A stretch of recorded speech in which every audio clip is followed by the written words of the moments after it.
Back at Red Wilson Field as the YD Red Sox take on the Chatham Anglers for the second time this season. It's Perri, Kitei, and Luke Poley alongside, as always, Yarmouth Dennis. Red Sox are riding a 6-game unbeaten streak. They currently stand at 5-2-1 in the East Division. They are on top.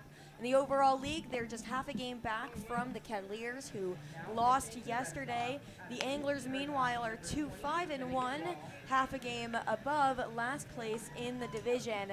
However, a lot of more permanent players have started rolling into these teams, and I expect we'll see kind of these division standings shift as we move forward. Luke, what do you think? Yeah, definitely. As, like you said, a lot of these permanent players start to make their way, and it's almost a completely different roster than what you start your season with. And because of that, like you mentioned, the start, it does mean something, but it doesn't necessarily mean a whole lot. I think if you're the Red Sox and you're riding off this good start, you obviously want to take that momentum and move that forward for the rest of your season. But if you're in a spot like Chatham is, if you're in a spot like Orleans is, who the Red Sox saw yesterday, once you start to get that roster turnover, once your permanent players start arriving and filling out your lineup, it's kind of more of a turn page, I think, towards the rest of the season, where you're starting to try and win more games after a tougher start with a lot of those temps. I have to say, I am interested to see how the 3 new Oklahoma State additions do on the Anglers roster. One of them includes Nolan Schubart, who was a third-team All-American selection. He was just activated. But right now, it's Sam Antonacci leading off against Finnegan Wall on the bump for his second start as a member of the Red Sox. It's an overcast day here, temperatures in the mid to low 60s. The first pitch of the game is a ball on the outside. The infield is back on the grass, except for Darby on third, who's shifted in.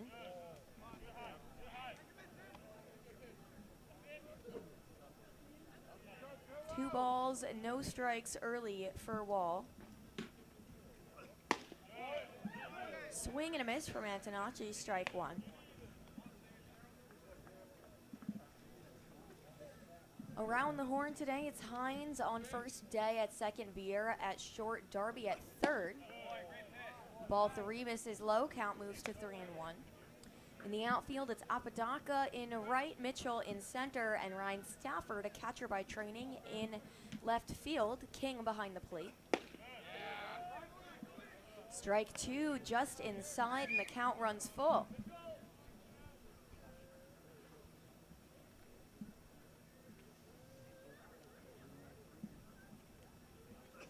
Antonacci hits this one up towards second. Day has it. Over to Hines. That's out number 1. Nice long at-bat to start things off. That does wonders for your confidence as a pitcher. Best out to get if you're a pitcher. The most important one is that first out, and Wall wins the battle off a full count. Started off with 2 balls on, battled back, managed to find the zone. Now facing Aiden Miola, who holds off on strike 1. Miola plays at Oklahoma State, one of the few I mentioned just a moment ago. Swings at this one, big miss, strike 2. Miola's father, Tony, is a former goalkeeper for the United States men's soccer team, national team. Played in a couple World Cups. He chases on this one way outside, goes down swinging. 3 pitches, 3 strikes. Send Miola back to the dugout.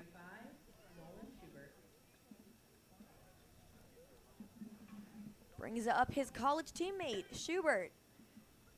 The other Oklahoma State Cowboy in the lineup today, 3rd-team All-American, as mentioned before, was also a freshman All-American by all of the major media outlets. First pitch ball goes above King's head into the backstop. There is a slight shift on for Schubart, with Vieira almost over behind second base, and Day and Hines shifted on this right side of the field. Strike 1 finds that outside corner. 1 ball, 1 strike. Big gap in the 5-6 hole right now.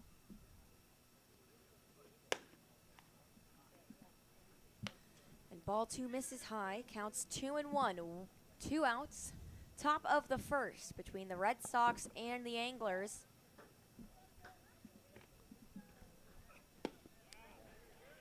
Schubart swings through and misses, strike 2, count evens up.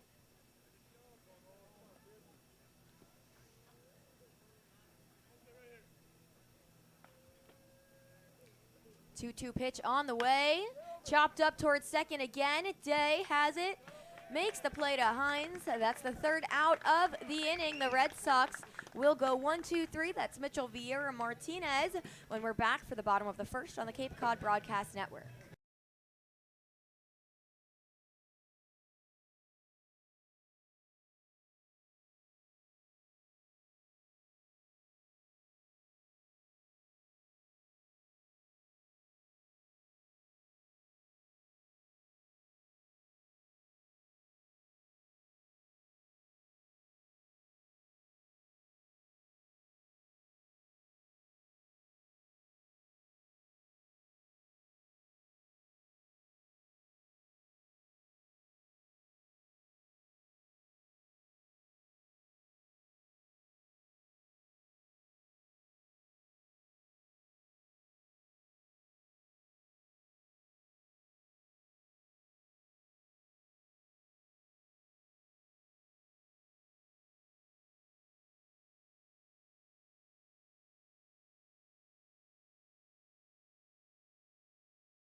Bottom of the first, leading off for the Red Sox is Nick Mitchell against Brian Holiday, who is making his 2nd start. Only went 3 innings in his first start.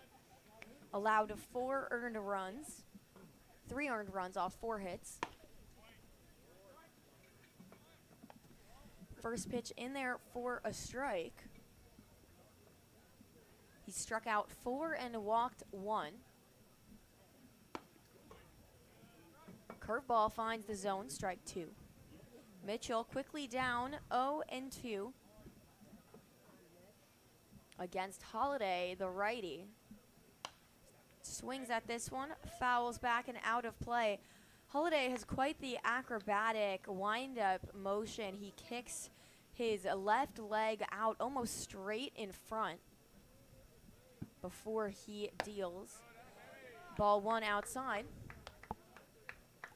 It's a lot of curveball, a lot of fastball from him. Has the slider and the changeup, but it's mostly those first 2. Mitchell swings at this, and it might drop.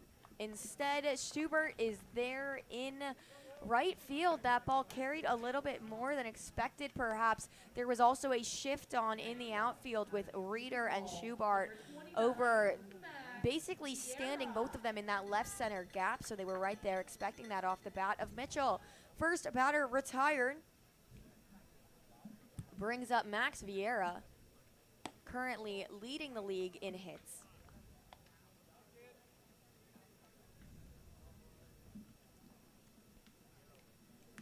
He takes ball 1, second pitch on the way. Inside for ball 2. Vieira has 17 hits in 36 at-bats. This one fouled sharply out of play. Counts 2-1, 1 out to Vieira. In case you're wondering, that's good for a 472 average. Fouled back out of play once again. Count evens up 2-2. On deck is Anthony Martinez, who was responsible for YD's go-ahead runs versus Orleans yesterday. Had a 2 RBI double. Pitch on the way. Vieira takes ball 3. No shift on in the infield nor the outfield.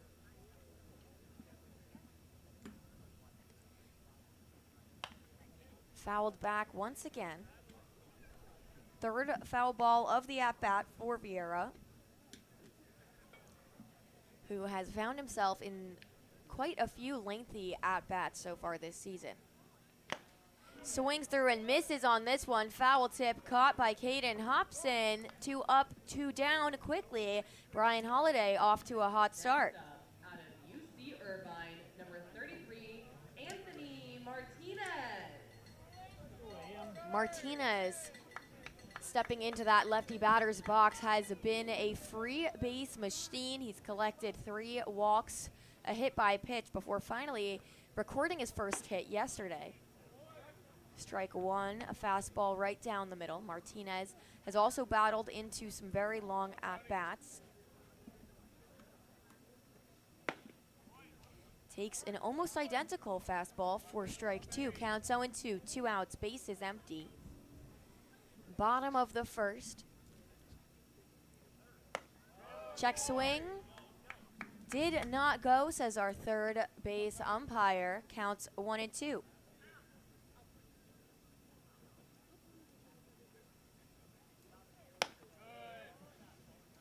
Martinez takes high again. Count evens up.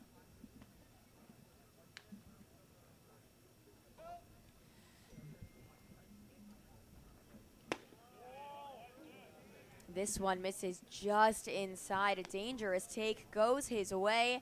And it's a full count after starting out 0-2. Martinez, who plays at UC Irvine, fouls one out of play.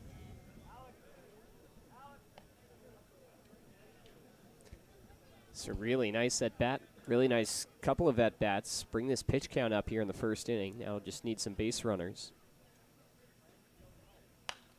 This one popped up, foul out of play.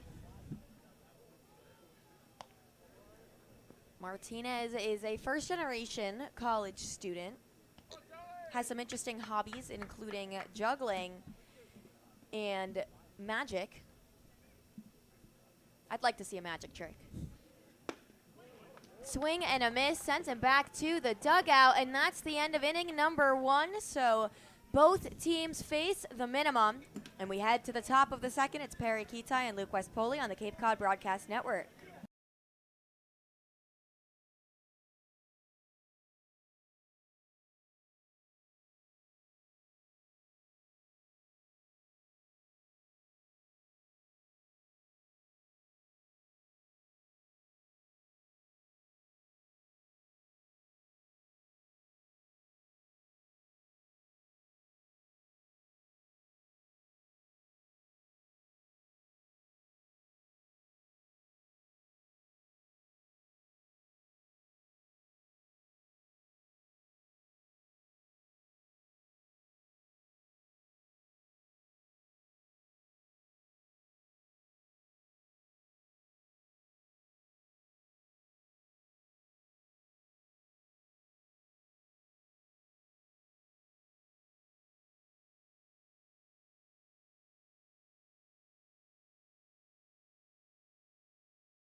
Now batting. Top of the second, Finnegan Wall back up. He is facing Lyle Miller Green, the designated hitter.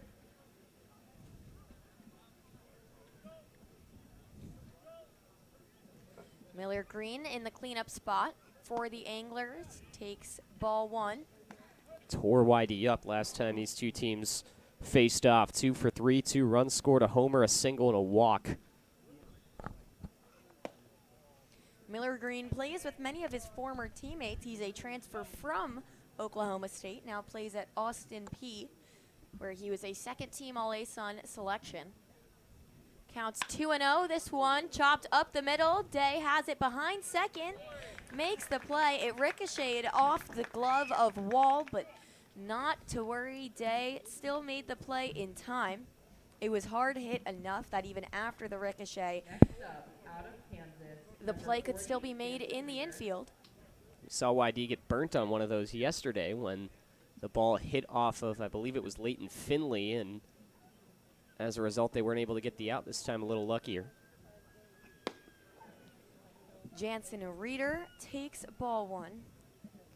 Reeder plays at Kansas. He was an All-Central Region second-team selection. Ball two misses just outside. A native of Edmond, Oklahoma. Infield backed up to the grass, the 2-0 pitch. Fouled back into the fence.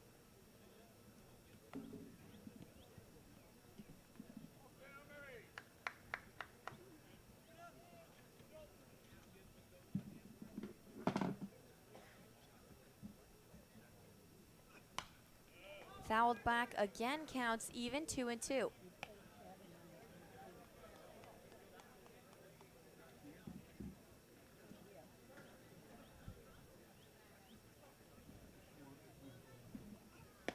Reeder offers at this one and goes down swinging. Out number one for Finnegan Wall. That's out number two, actually, after that ground out that I just simply forgot about a moment ago. It's now a couple of strikeouts. He's got some good swing and miss stuff that he's not really burying away from the zone or anything like that. He's getting stuff over the plate, but he's just missing the bats right now. Chris Maldonado out of Vanderbilt takes strike one. He's 1 for 7 so far at the plate in the Cape. Hammers this one up the middle. Mitchell forced to watch it drop in front. It's the first hit of the game for either team, first base runner, and Maldonado is on first. Next up, out of Texas A&M, number 60. That one just a liner that popped up over the infield into the shallow center field. Mitchell had absolutely no play on it. Caden Kent, the lefty, in the 7th spot, trying to start a 2-out rally for the Anglers. Ball one misses inside.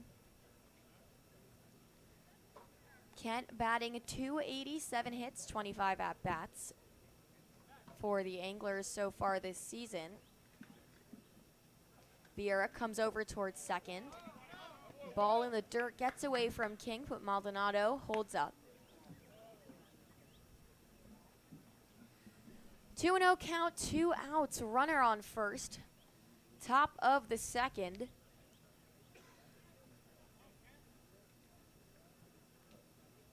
Maldonado looks about ready to jump. Pickoff attempt from Wall almost goes wild, but Hines snags it out of the air.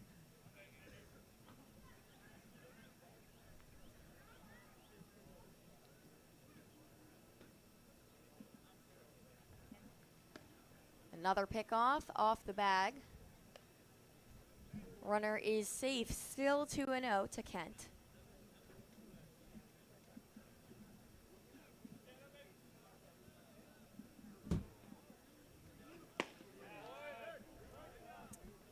Check swing, strike anyways, counts 2-1.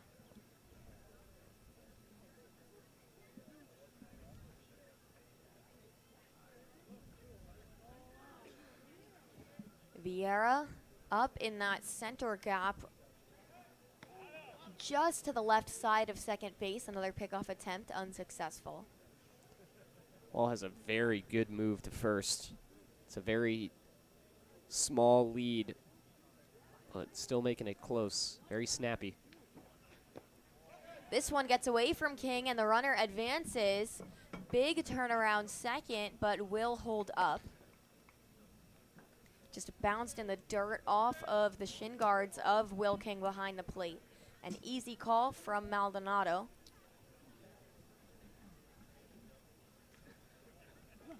Three balls and a strike to Caden Kent.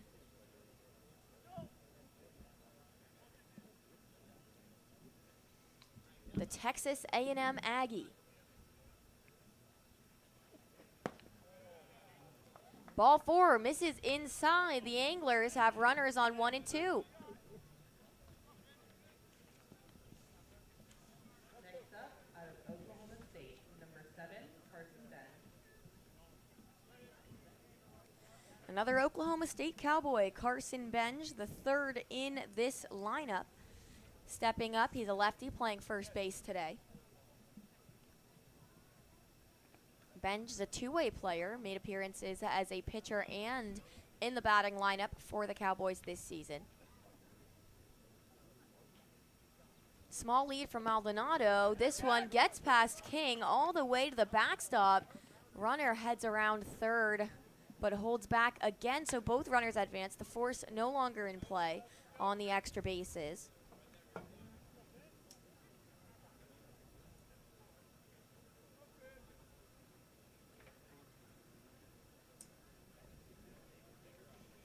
Counts 1-0 to Benj. Kent on second, Maldonado on third. 2 outs.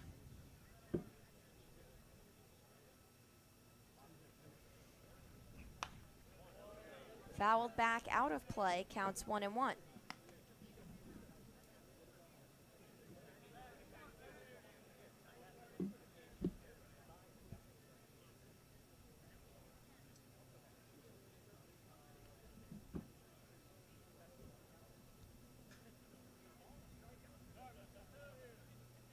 Wall trying to work himself out of a jam. This one outside, back pick to third. Just safe, close call. That ball was slightly low from King. Darby had to collect it, take a moment for that. The tag was put on too late. Not a bad decision. Gotta be a little careful there for Maldonado. He's looking for a ball in the dirt that he can sniff out to take home, but he almost paid for it on the secondary lead that was large. This one hit very hard out towards center. Mitchell going back for it. And it goes just off the top of the fence. Rounding second already, heading to third. And he's there safely. Carson Benj, a bases clearing triple. And the Anglers strike first. It's 2-0. Number 37, Caden Hawson. That ball hung up there for so long that by the time it dropped off the fence and bounced away from Mitchell, Benj was already rounding second base. Mitchell chased after it, but the throw down to third was not in time. Mitchell took a really funky route to that ball as well. Not sure if he lost it or if maybe the wind was kicking it around.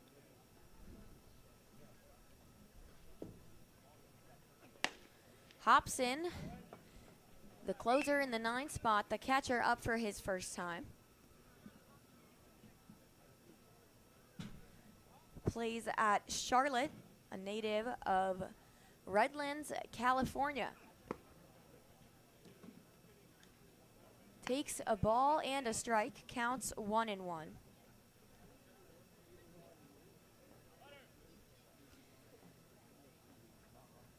All of these base runners have been on 2 outs for the Anglers. This one fouled back, a ball and a strike. Counts 1-2, 2 outs for Caden Hobson. He has Carson Benj on third. We just witnessed his speed.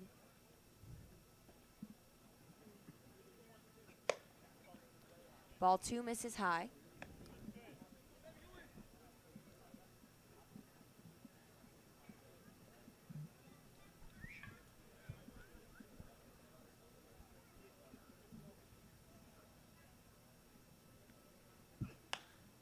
Popped up into the infield. Darby going back for it.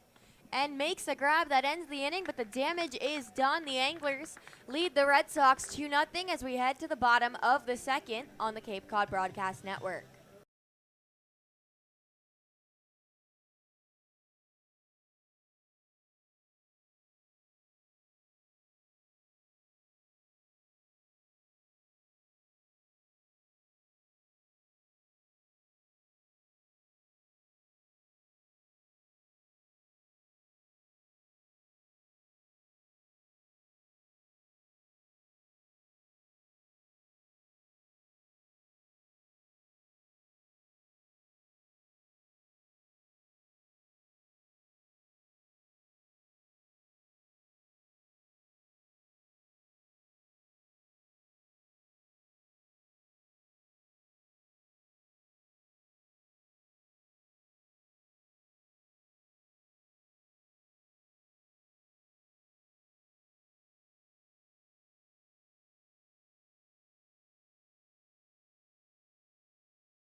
Bottom of the second, and YD will try to chip away at Chatham's lead. Starting off, it's Hunter Hines, an RBI machine for the Red Sox. Had a bit of a rough day at the plate yesterday, just couldn't find the barrel. Takes a curveball for strike one.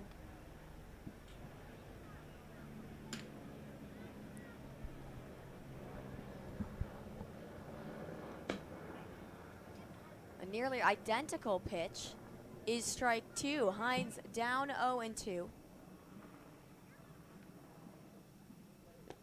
Swings through, misses, strikes out on 3 pitches. Not the best way to start the day. The Anglers have one down. Next up, out of Eastern Kentucky. Holiday's a really interesting pitcher in that he's able to get such high strikeout numbers. You typically see that out of someone who throws really hard, especially in a guy like him that mostly comes as a relief role, but he's a righty that throws in the lower 90s with the fastball. Just has great stuff.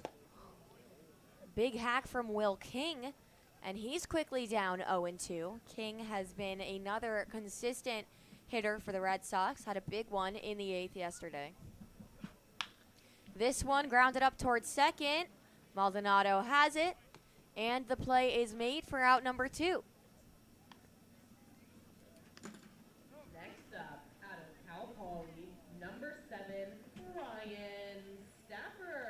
Ryan Stafford now trying to start the 2-out rally that Chatham just did successfully. Stafford has some power in that bat. Takes ball 1 outside. Just finished up his sophomore year at Cal Poly. Big swing at that one, fouled back out of play.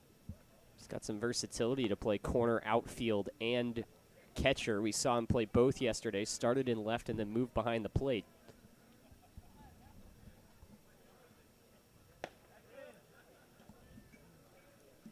Ball 2 misses just inside. Solid vertical movement.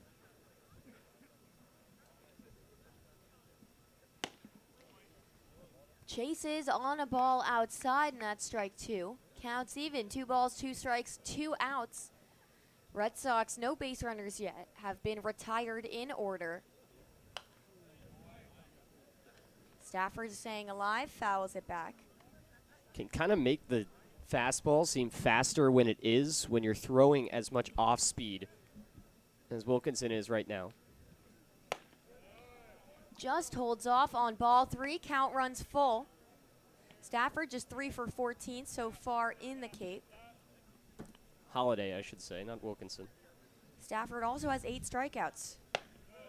holds off ball 4, and the Red Sox have their first base runner. They will not go down in order in this inning. That brings up the UCSB product, Xander Darby, playing third base today. Santa Barbara, number 12, Xander Darby. Darby was not in the lineup for the Red Sox yesterday.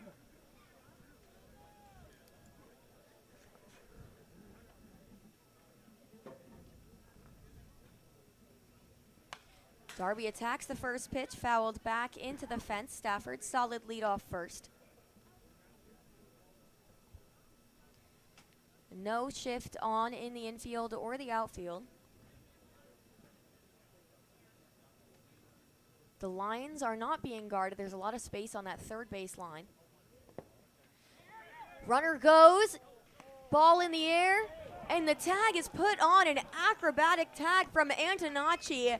Grabbed it jumping in the air and swept the glove across just to get the back of Stafford's foot sliding into second. That will do it. Darby will get another chance at the plate in the third. Right now, we head to the top of the third. It's 1-2-3 for the Anglers when we come back on the Cape Cod Baseball Network.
Back for the top of the third, Antonacci, who just made that spectacular play over on the steal at second, is up for his second time around as the Anglers turn over the lineup, and Wall deals a first pitch ball.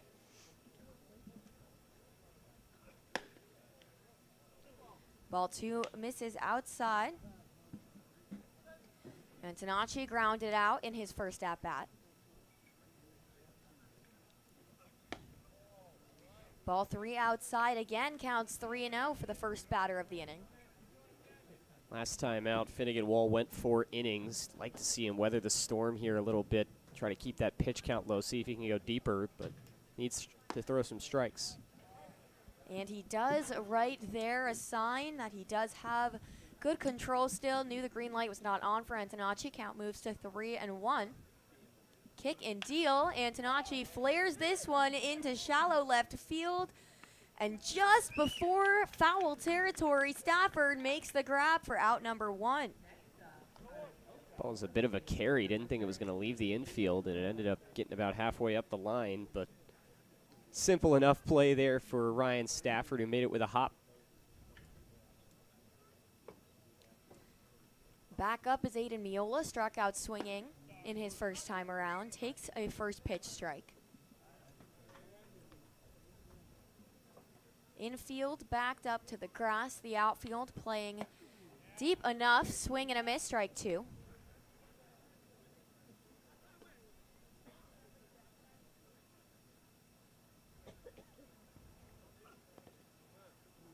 Ball 1 in the dirt, just on the right side of the plate from Wall. King, a good job blocking that one, batting it down, even though there's no runners on base. This one hit sharply towards left field. Stafford there again. 2 up, 2 down. Ryan Stafford with both putouts in the inning so far.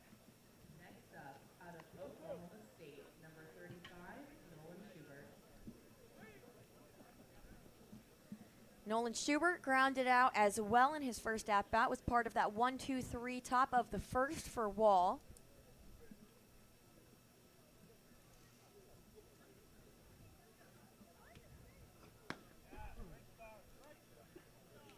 Takes a first pitch breaking ball for a strike, just hits that outside corner. Schubert is one of the most highly touted recruits for the Anglers. Count evens 1-1.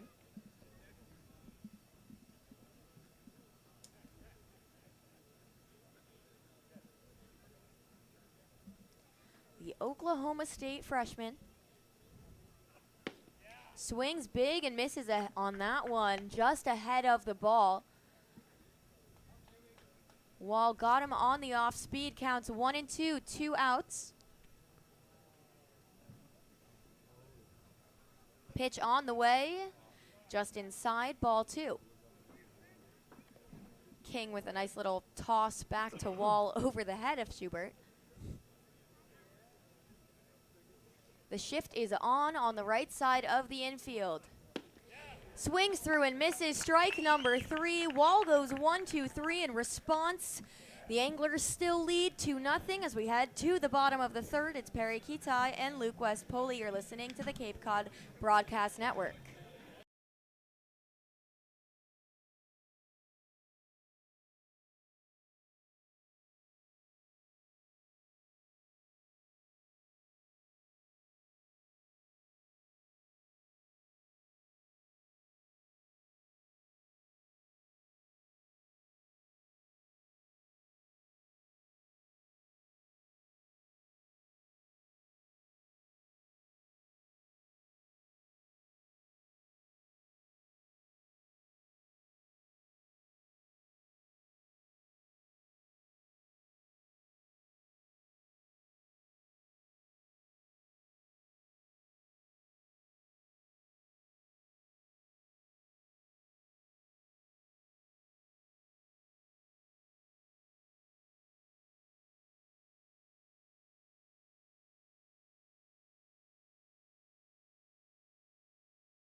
Bottom of the third at Red Wilson Field, the Anglers lead the Red Sox 2-0. Xander Darby gets a fresh count. He was at the plate when Stafford was thrown out at second, so he gets another go around, still facing Brian Holiday, who has been very good for the Anglers so far. Just 1 walk and 1 base runner allowed so far. Still at the minimum as well.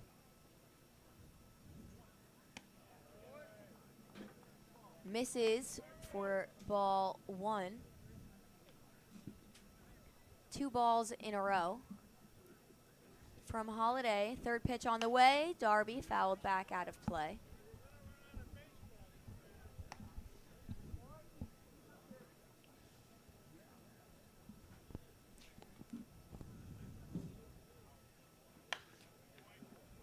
Hard contact, foul out of play again, this time to the left side instead of behind the plate.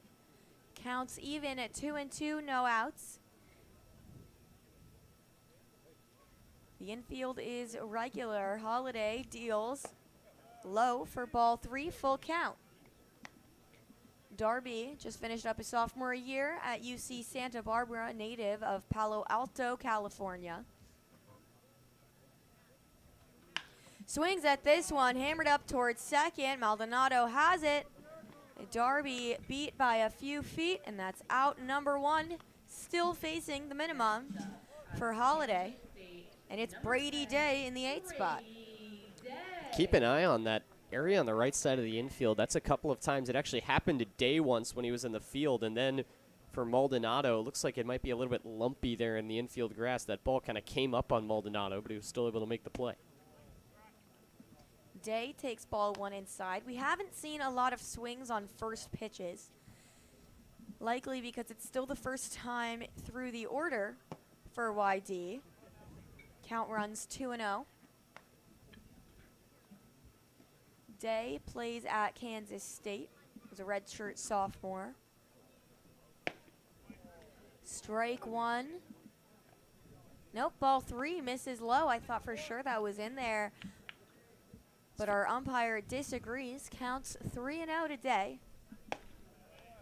And ball four is high, a 4-pitch walk, and Brady Day is on base for Enzo Apodaca. These are always nice when you don't have to swing the bat and you get put on base.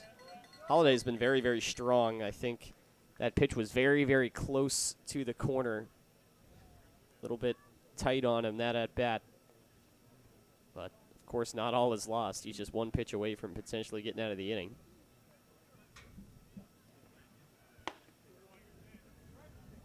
Apodaca takes a first pitch strike. He's been hot and cold, very streaky. Was on a hot streak for a while. Hasn't been in the lineup for a few games. Has been put in to pinch hit a few times. Day slides back safely to first on the pickoff attempt. Day was leaning towards second when that throw came over. 5 hits for Apodaca so far, 3 runs scored.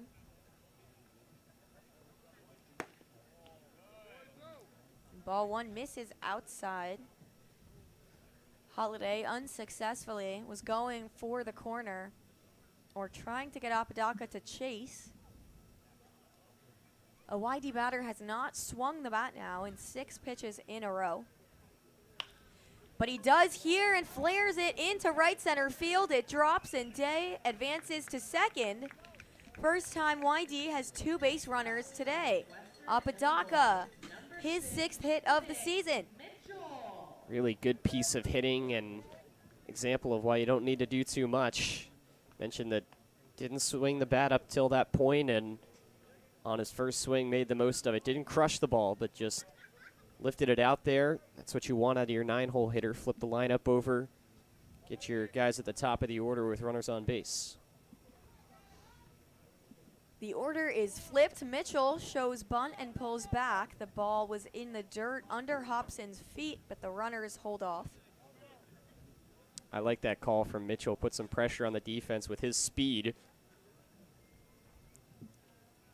Trying to make some chaos happen. Mitchell is 1 for 2 on stolen bases this season. I believe has at least 1 infield single.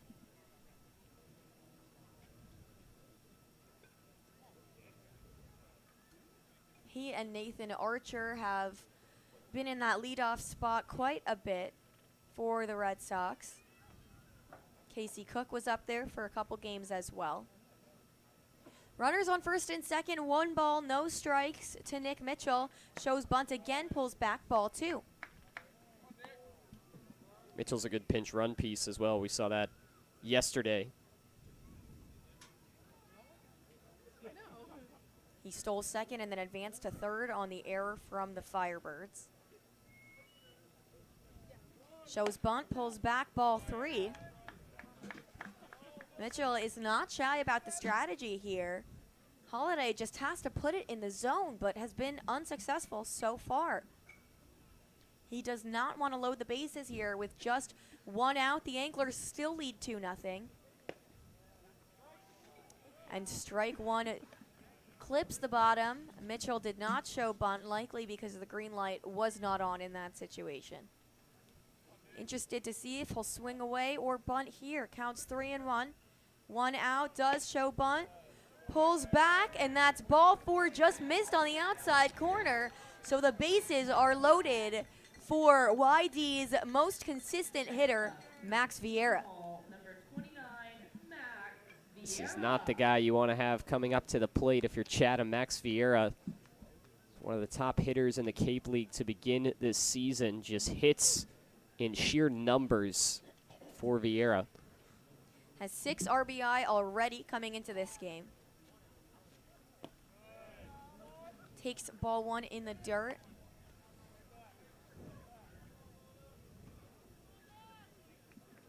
This is the first time YD has really threatened today. Vieira pops this one high into foul territory, but out of play. There is no play on it. It goes behind the bleachers next to YD's dugout. A ball and a strike. Bases loaded. It's Day on third, Apodaca on second, and Mitchell on first. Vieira holds off, and that's a called strike 2. Maybe just clip that outside corner of the plate coming across.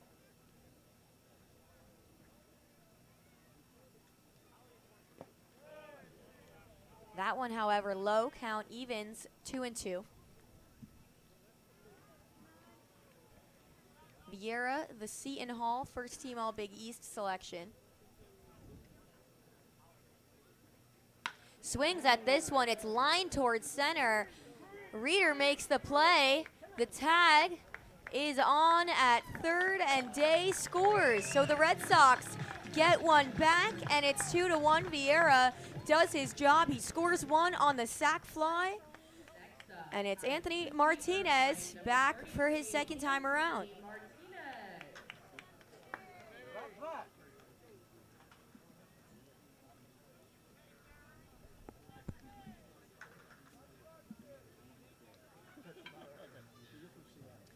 Runners on first and second for Martinez, who takes ball one. He had a 2 RBI double to get the scoring started for YD yesterday. They did not relinquish the lead after that. This one's hard hit, foul out of play. And the count is 1-1 at 2 outs. The score is 2-1 here in the bottom of the third. Big lead from Apodaca. He's covered by Antonacci over at second. Martinez holds off on the curveball, clips the top of the zone, strike 2. Yikes, that's over his head until it's about 5 feet from the plate and it ends up in the zone. That's got so much vertical drop. Martinez chops it up the first baseline, but foul. Lives to see another day. That would have been a definite out. 1 ball and a couple of strikes to Martinez.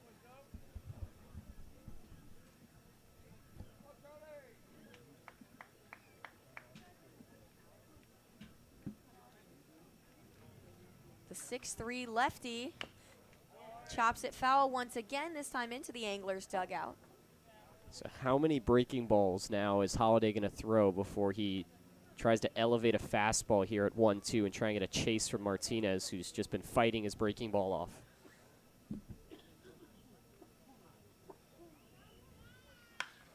This one hit well out towards center. Reeder running back on it, makes the grab after a decent trot, and that ends the inning. So the Red Sox get one back, but they still trail. It's 2-1 as we head to the top of the fourth at Red Wilson Field on the Cape Cod Broadcast Network.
Top of the fourth inning here from Red Wilson Field. Luke West-Poley, Perri Kitei alongside. It's 2-1 Chatham. Lyle Miller-Green leading things off.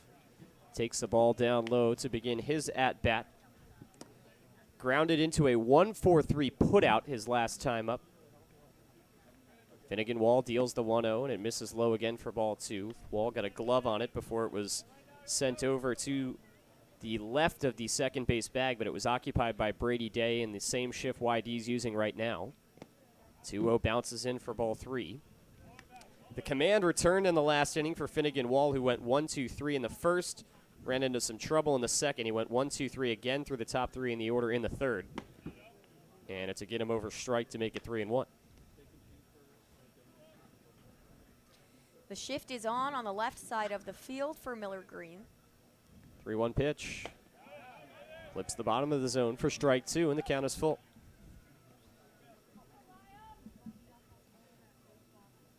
Miller-Green, the tall 6'5" stance in the right-handed batter's box. Here's the payoff. Called strike 3. Finnegan Wall battles back in the count and gets another punchy. That's his fourth now through 3 1/3. First looking strikeout from this Chatham order, and that brings up Jansen Reeder. Miller-Green started walking back to the dugout before the call was even made from the home plate umpire. Regretted not swinging immediately.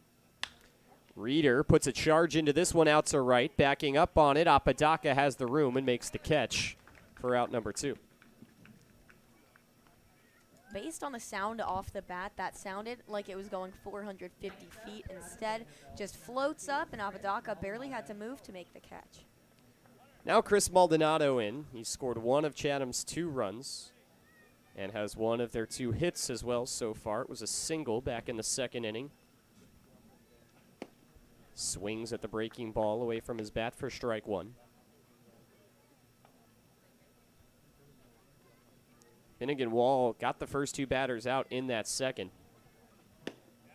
0-1 finds the outside corner for strike 2. 3 straight would reach following that, and the first 2 would come in to score on the 2 RBI triple for Chatham. So they lead 2-1 here in the fourth. 0-2. Off the plate, 1 ball, 2 strikes. And Will King set up in the other batter's box. Now he moves back closer to the plate, the 1-2. Bounces in. Maldonado lays off. That evens the count, 2 balls, 2 strikes.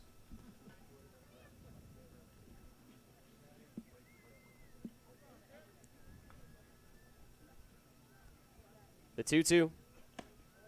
Rides high for ball 3. It's a pretty crowded day here at Red Wilson for a Tuesday afternoon as the sun comes out for the first time today. Payoff pitch. Flared foul. Areas up the lines that usually are the most densely populated, they're pretty well filled out up each line. This area around home is pretty full as always. 3-2. Lifted foul again. Great atmosphere yesterday in Orleans for that game at Eldridge Park. A great time there. That's a really unique Cape League Park, as is this one. Another 3-2. Slides off the plate for ball 4. And Chris Maldonado is aboard with 2 outs for the second time in as many trips. Caden Kent looking to keep this inning alive for Chatham. Maldonado had a very good season, batted .310 at Vanderbilt. His brother, Nick Maldonado, also at Vanderbilt, was named a third-team All-American.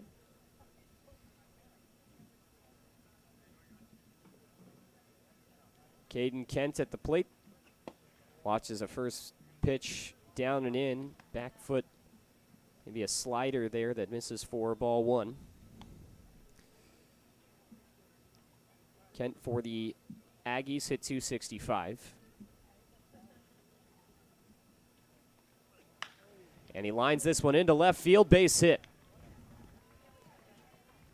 Keep the train moving for this bottom of the Chatham order. Caden Kent Moves it down to the 8-hole, putting runners on first and second. Carson Benj emptied the bases his last time up with a triple.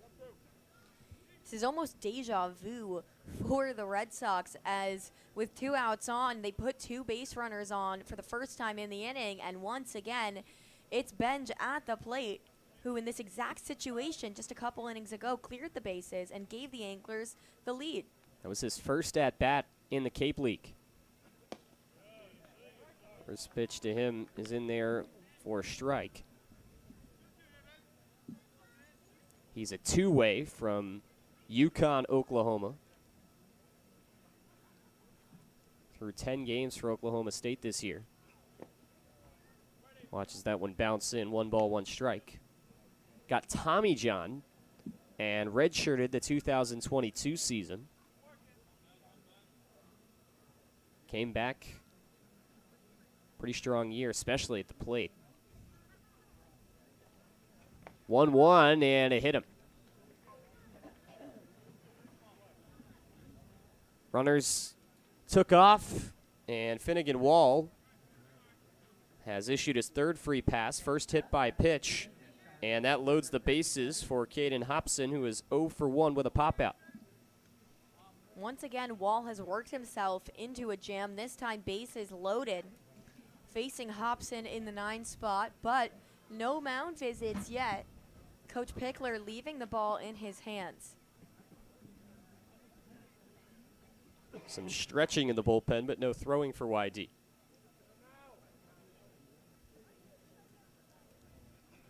Wall's first pitch is in there for a strike. He's still throwing from the stretch. His counterpart, Brian Holliday, on the other side for Chatham, elected to go out of the windup when YD had the bases loaded.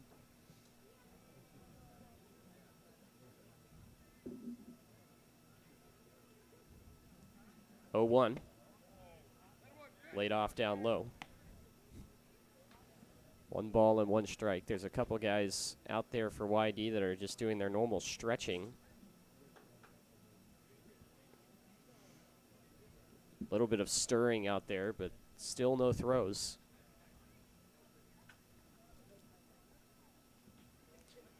1-1 to Hobson, wrapped foul. Day is backed up all the way into shallow right field right now, exactly in line with Apodaca behind him. Scott Pickler playing the analytics to the lefty pull hitter. Hobson, a .272 hitter, looking for his first ribbies of the season.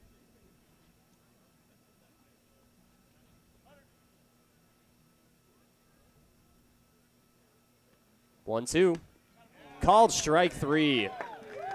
Finnegan Wall pitched his way into a jam, picks himself up by his bootstraps, and he gets out of it scoreless. It's 2-1 Chatham as they leave him loaded in the top of the 4th. We'll be back with YD returning to the plate in just a moment. You're watching Red Sox baseball on the Cape League Broadcast Network.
Hunter Hines leads off for YD in the bottom of the 4th inning. 2-1 Chatham here from Red Wilson Field.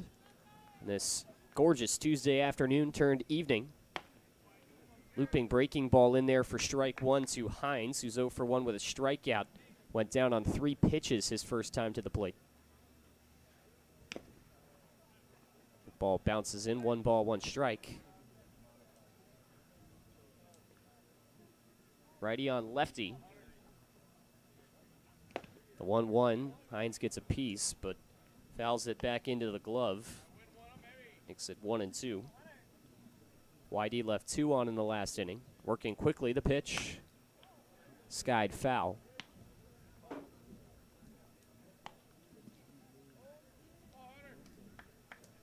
Ryan Holiday back out there for Chatham. That right orange glove representing his future Oklahoma State Cowboys. 1-2. In there, strike 3. Holiday fires that one over the inside corner and freezes Hunter Hines.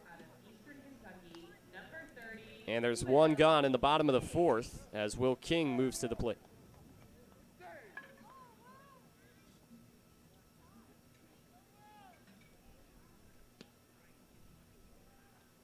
King check swings at the first pitch. Gets away from Hobson as he takes it for ball 1. No appeal. He is 0 for 1 with a ground out to second.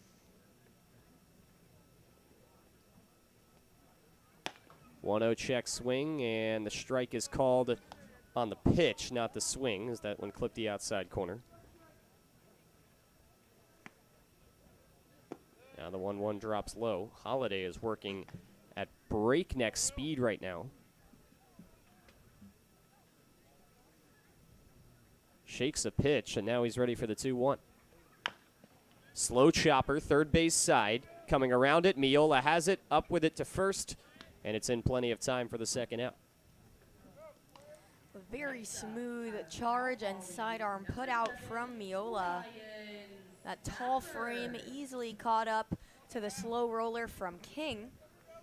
And another inning that starts off with 2 up, 2 down for the Red Sox. Ryan Stafford, who was YD's first base runner, is back at the plate. Swings at the first offering, a breaking ball away for strike 1. Stafford walked back in the second inning and then was thrown out trying to steal second. 0-1 bumped foul.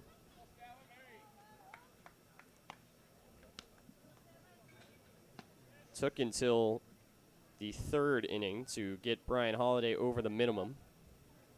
As the 0-2 comes in, taken high. Went 1-2-3 through the Red Sox order in the first. Walked Stafford in the second, but got the caught stealing. Red Sox got 1 run back in the last inning. 1-2 check swing, he went around. And that's strike 3. Second strikeout of the inning for Brian Holiday, and the Red Sox go quietly in the 4th. Still 2-1 Chatham as we head to inning number 5. You're watching Red Sox baseball here on the Cape League Broadcast Network.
New pitcher gets the ball for YD in the 5th inning. 2-1 game led by Chatham, and it's Mitch Voigt making his second appearance on the bump for the Red Sox this season after he made 4 in the batting lineup. He will face off against the top of the order for the Anglers. Top 5 guys in the order are combined 0 for 10 for Chatham. First pitch misses down low to Sam Antonacci. 1 inning pitch this season for Mitch Voigt, who is a two-way. It was against Harwich in a 7-6 win, a scoreless inning, a hitless inning that included 2 strikeouts. 2-0 is the count following another take in the dirt from Antonacci. That was that miraculous comeback win, the walk-off last week where YD entered the 9th, losing 6-3, won 7-6. Check swing and a foul ball in the 2-0 to make it 2 balls and 1 strike. Up there for maybe the best 9th inning comeback in the Cape League this season. And made it all the more sweeter that it was here at home, and so that meant it was a walk-off winner. 2-1 misses outside for ball 3. It was a little anticlimactic that the game ended on a walk-off error, but they all count in the book the same. One of YD's division-leading 5 wins. 3-1 is fouled into the sky and out of play.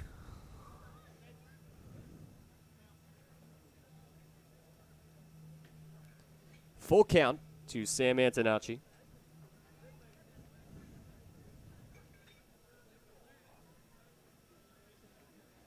Pitch just outside for ball 4. That pitch was so close to clipping the outside corner. Really could have gone either way, but Voigt in his first batter face does not get the benefit of the doubt. Brings up Aiden Miola.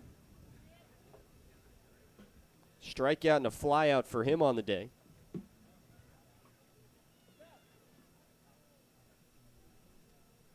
Voigt out of the stretch for the first time this summer. Fouled to the backstop on the first offering, 0-1.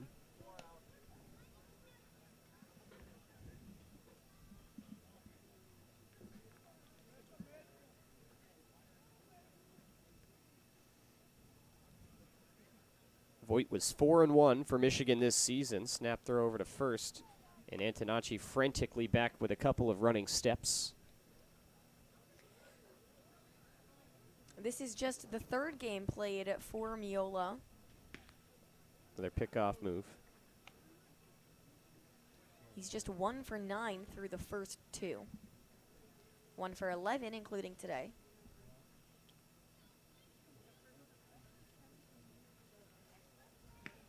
Another move to first. Miola hit .330. Was limited to just 27 games during the college season.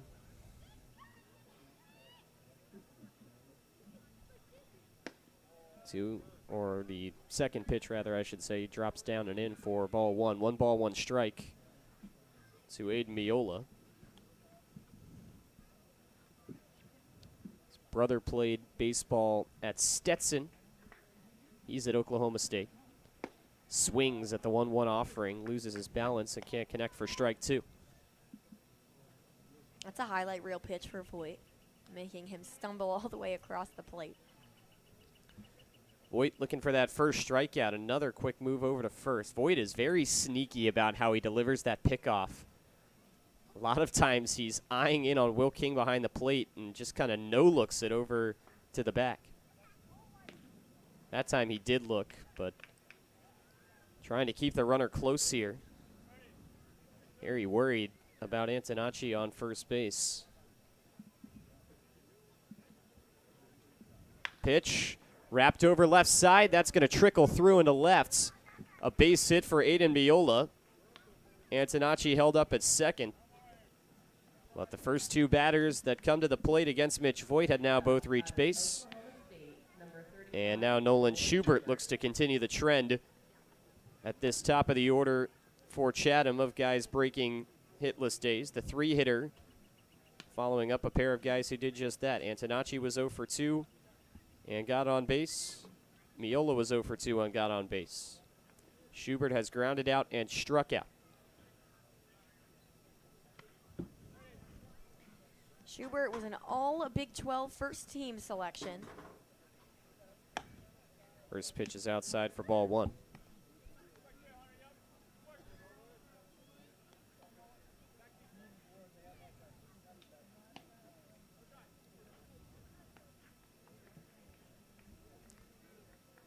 Voigt back to it, sets below the belt. Pretty big lead out there on second. Swing and a miss on the 1-0 offering.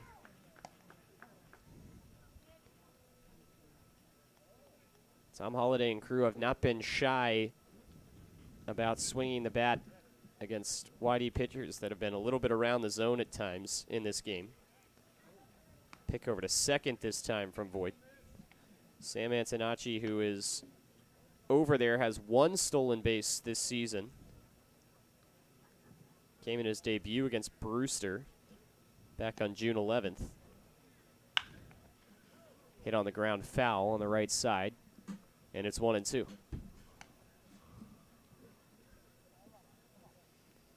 Schubert has a lot of power in that bat, hit for 20 doubles and 17 home runs. He finished the season ranked in the top 10 in 8 out of 10 offensive categories in the Big 12 as a conference. The 1-2, called strike three. Good frame job there by Will King. Looked like a fastball that was just brought over the outside half of the plate. And Schubert is punched out as Mitch Voigt gets his first strikeout, and that brings him a step closer to working around these base runners here in the fifth. But a dangerous man at the plate in Lyle Miller Green, who is 0 for on the day through 2 at-bats, but has done damage at this field in the past. 400 hitter coming into the game. Swings at the first pitch, slow grounder, fielded by Voigt, only play to first. He goes there, nearly pulled Hines off the bag, but he reacts quickly to get to it on the other side of first base and makes the play for the out. Runners move to second and third, and now 2 gone in the top of the fifth. Swinging bunt that time from Miller Green. Jansen Reeder digging in.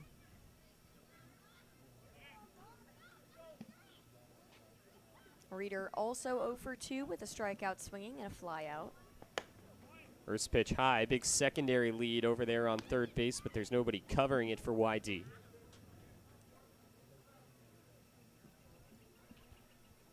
Reeder hitting 130, 3 for 23 coming into this game in 7 games in the Cape League so far.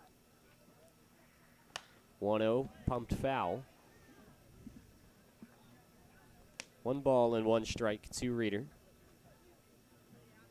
who led the Kansas Jayhawks in slugging percentage, slugged .558 this past spring.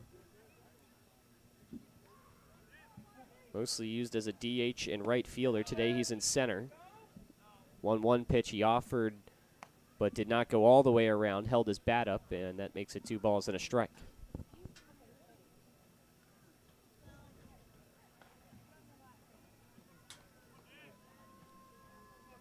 2-1 to Reeder. Swing and a miss. Voigt pumped the heat by him. And the count even 2-2. Only saw Voigt go 1 inning last time. There is a pitcher warming in the YD bullpen. See if this is it for Mitch Voigt. Trying to get out of the inning and hang a 0. 2-2. Swing and a miss, strike 3. YD has worked around these base runners excellently since that second inning in which Chatham put up both their runs. It's the 3rd straight 0 put up by YD pitching, and it's still 2-1 Anglers as we head to the bottom of the 5th. You're watching YD Baseball on the Cape League Broadcast Network.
2-1 Chatham, last of the fifth here from Red Wilson Field. Luke West Poley with Perri Kitei.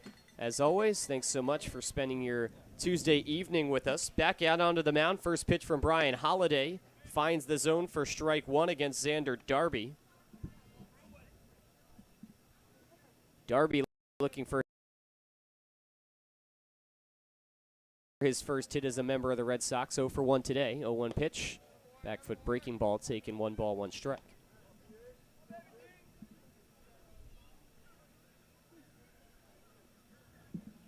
The 1-1 rides high at the hat bill. 2 balls, 1 strike. Darby native of Palo Alto, California. 2-1. Lines the plate for strike 2. Darby has historically displayed a lot of patience at the plate, recorded 30 walks to just 40 strikeouts. 2-2 comes in on him for ball 3, and he's got the count full. 3 walks so far to just 1 hit from Brian Holliday. Here comes the payoff. Swing and a grounder off the side of the mound, fielded on the backhand by Maldonado over to first. It's in time. And Darby goes down on the 4-3 for the second time in the game. 1 out in the bottom of the 5th. Brady Day striding up. He has scored Whitey's only run, did it after he walked in his lone plate appearance in the 3rd. Darby was just beat out by a step over on first. First pitch breaking ball right down Broadway for strike 1. Brady Day 5 for 26 this season. 0-1 pitch drops low. 1 ball, 1 strike.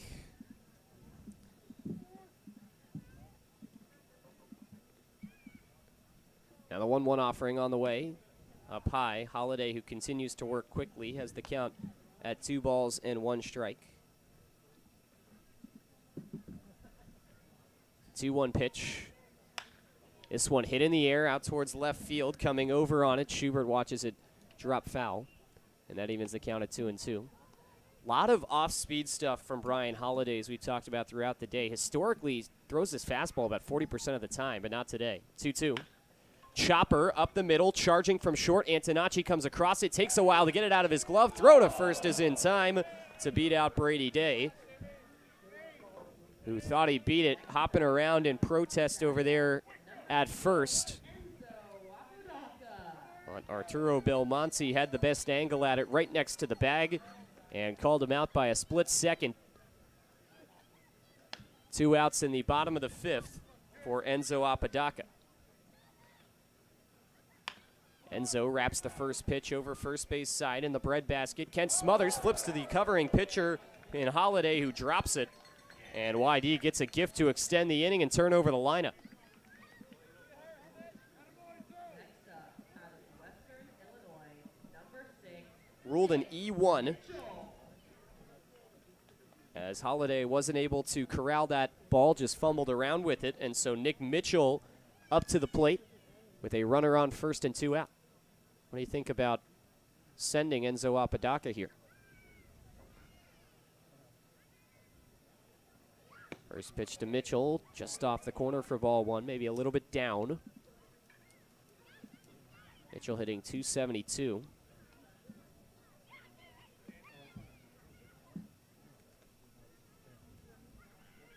The 1-0, lifted foul. 1 ball, 1 strike.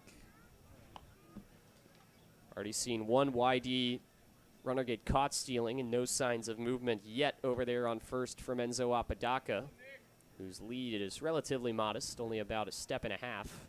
The 1-1, bunt is squared and pulled back. Pitch runs in on Mitchell for ball 2.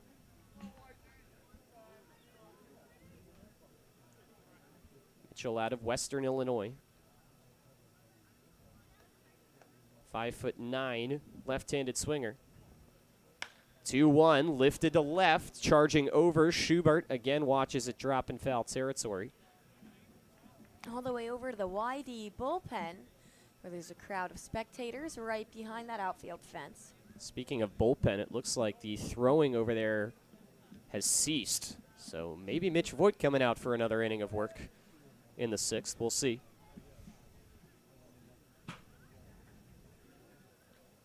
2-2 to Mitchell.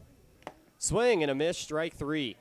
Foul tipped it into the glove. Side retired in the bottom of the 5th. YD gets a 2-out base runner with Enzo Apodaca reaching on the error. But the Red Sox woes at the plate continue. Just one hit for YD. We're through.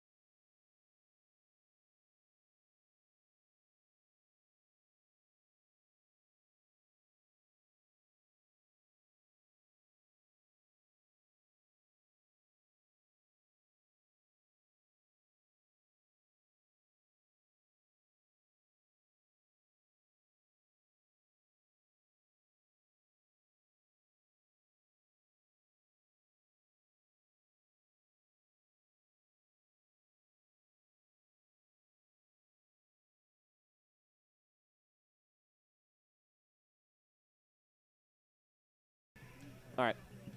Ready?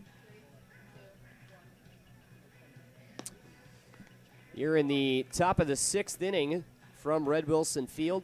Cape Cod isn't just any community, it's our community. At Cape Cod Healthcare, our mission to provide exceptional high-quality care for our neighbors and visitors is at the core of everything we do. From wellness initiatives and preventative screenings to leading-edge technology and specialized clinical expertise, our dedicated team is committed to delivering care that enhances the well-being of all in this special region. Cape Cod Healthcare congratulates the Cape Cod Baseball League on its 100-year anniversary and is proud to be this year's official healthcare sponsor. Learn more at capecodhealth.org.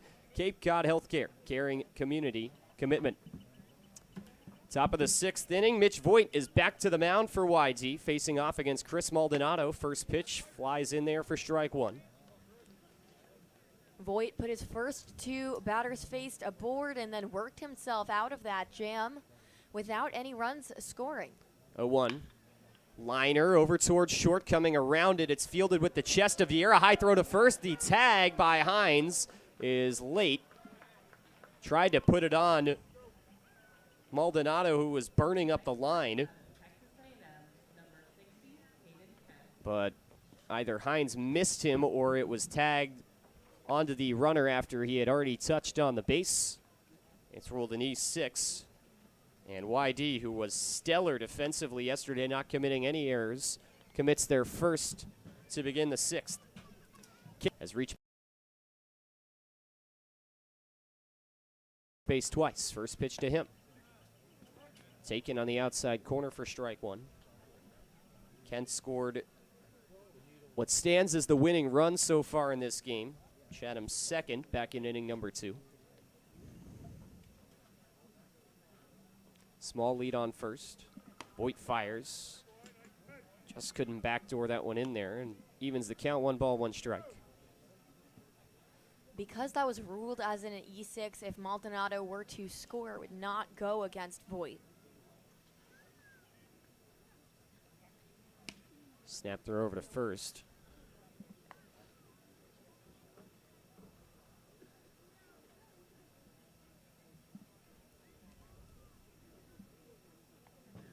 Voigt all set up. Misses away on the 1-1 offering.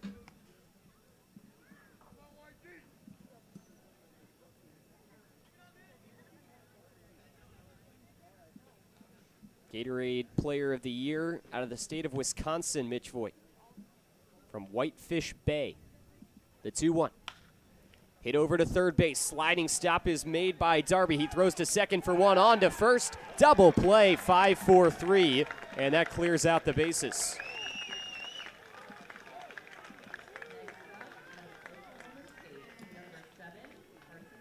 Really nice turn there from Xander Darby, and a nice pick on the back end as well by Hunter Hines over on first base. Now the base is empty for Carson Bench. Voigt's first pitch skies high and away for ball 1. It was a quick turnaround from Vieira on second as well, redeeming his error by clearing out the bases. Swinging another foul. 1 ball, 1 strike. His plays are always so tough on the infielders. On that E6, Vieira, I mean, he's just so rushed in that situation because of how he fielded that ball. 1-1 drops low. Full preparation in to throw to first. You just have to rush it over and hope that it's in the general vicinity. Unfortunately for him, it just wasn't. But like you said, a nice redeem to keep things at bay. 2-1 misses high for ball 3.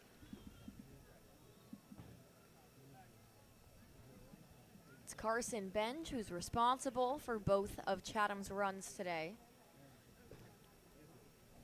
3-1 check swing, liner foul sharply towards the YD dugout.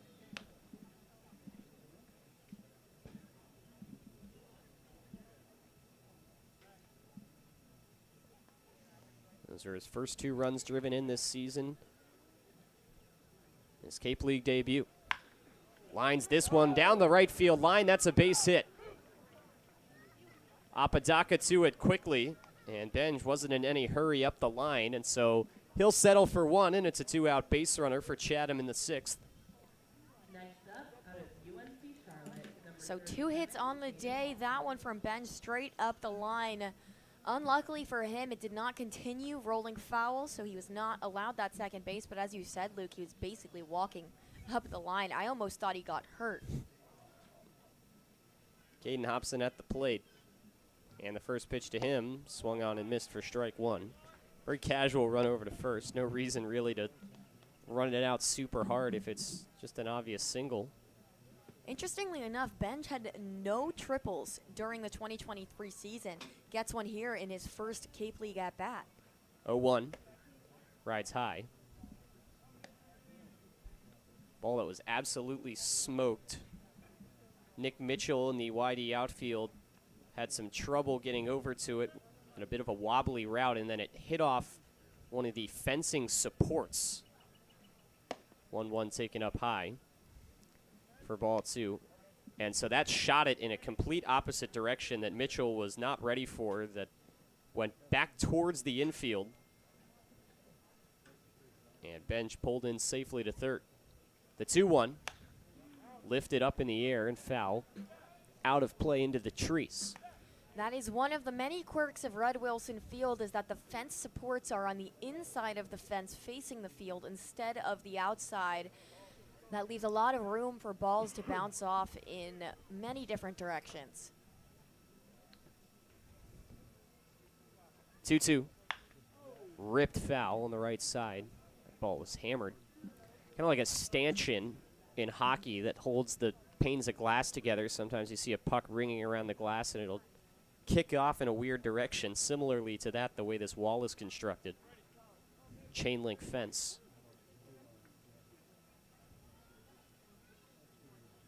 The 2-2 lifted up in the air towards left center field. 2 players going back for YD. Mitchell reaching over, and he made the catch on the run in the gap for out number 3.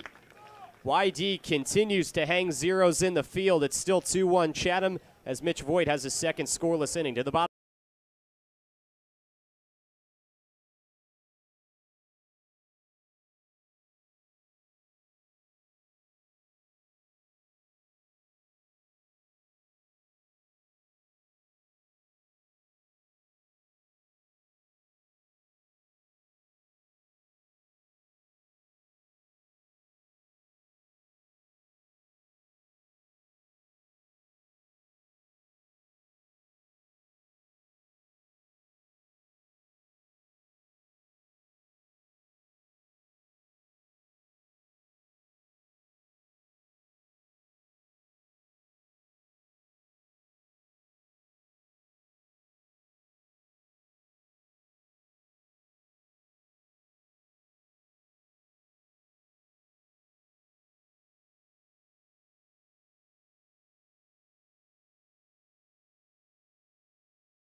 Bottom of the 6th inning here from Red Wilson Field, and a new hill for Chatham, taking over from Brian Holliday, who has a gem going through 5 for the Anglers. 1 run off just 1 hit. It's Matt Wilkinson who takes the ball for the Anglers, and he will face off against 2, 3, 4 in the lineup for YD, Vieira, Martinez, and Hines. Very interesting development in this game to bring in Wilkinson. For those that don't know, he was announced as the projected starter for this game. Working from the wind, lefty pitcher fires home, high and away for ball 1, and then did not end up in the lineup. At the last minute, Tom Holliday flipping. It's now the 1-0 pitch on the way. Popped up, right side and foul ground, racing over. Caden Kent slows down. That ball lands in the Chatham dugout. The Chatham ball boy just tucked out of the way on that one, about inches away from his head. Very close. So Tom Holliday gave the ball to Brian Holliday to start this game instead, and when a starting pitcher is projected to throw in a game and then doesn't end up doing it, think about things like injuries. The 1-1 comes in. It's in there for strike 2, but clearly that was not the case, as Wilkinson is now into the game to pitch in relief. Sophomore out of Okotoks, Alberta. Winding up the 1-1. Popped up in the air, foul. 1 ball and 2 strikes to Max Vieira, who has a sac fly in this game. YD's only RBI. This is the first summer on Cape Cod for Wilkinson, who plays collegiately at Central Arizona. The 1-2 bounces in for ball 2. 2 balls, 2 strikes. Interestingly enough, he's been playing summer ball since he was 16 years old for Okotoks, his hometown team in the West Coast League. Way back in 2019, his first year there. The 2-2, high and away for ball 3. 16 years old, playing against college kids. And the West Coast League, not a league to sneeze at by any means. 3 starts this season, 19 appearances for Central Arizona. Went 5-2 with 2 saves, 1.87 ERA, and 85 strikeouts in 52 innings. The payoff, ripped down the left field line, but foul. That ball dangerously scoots its way over towards some fans, but Max Vieira will head back to the plate, looking for his first hit and another 3-2 count. That's the best contact we've seen from Vieira so far today. He did lift out his sac fly into center, but it was immediately in center. No chance for it to drop. The 3-2 pitch, taken low, ball 4. 4th walk of the day issued by Chatham pitching. First time they've done it to lead off an inning. And now Anthony Martinez striding up to the plate with YD down just 1 run here in the bottom of the 6th.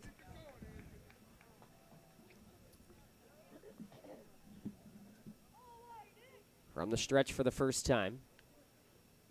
Pitch in there for strike 1. Wilkinson's delivery from the windup is very slow. His delivery from the stretch pretty normal.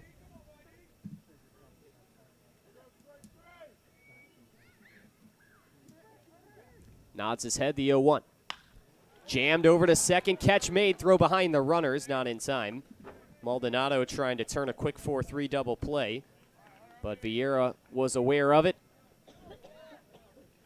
Next up, out of Mississippi State, number 1 out for Hunter Hines.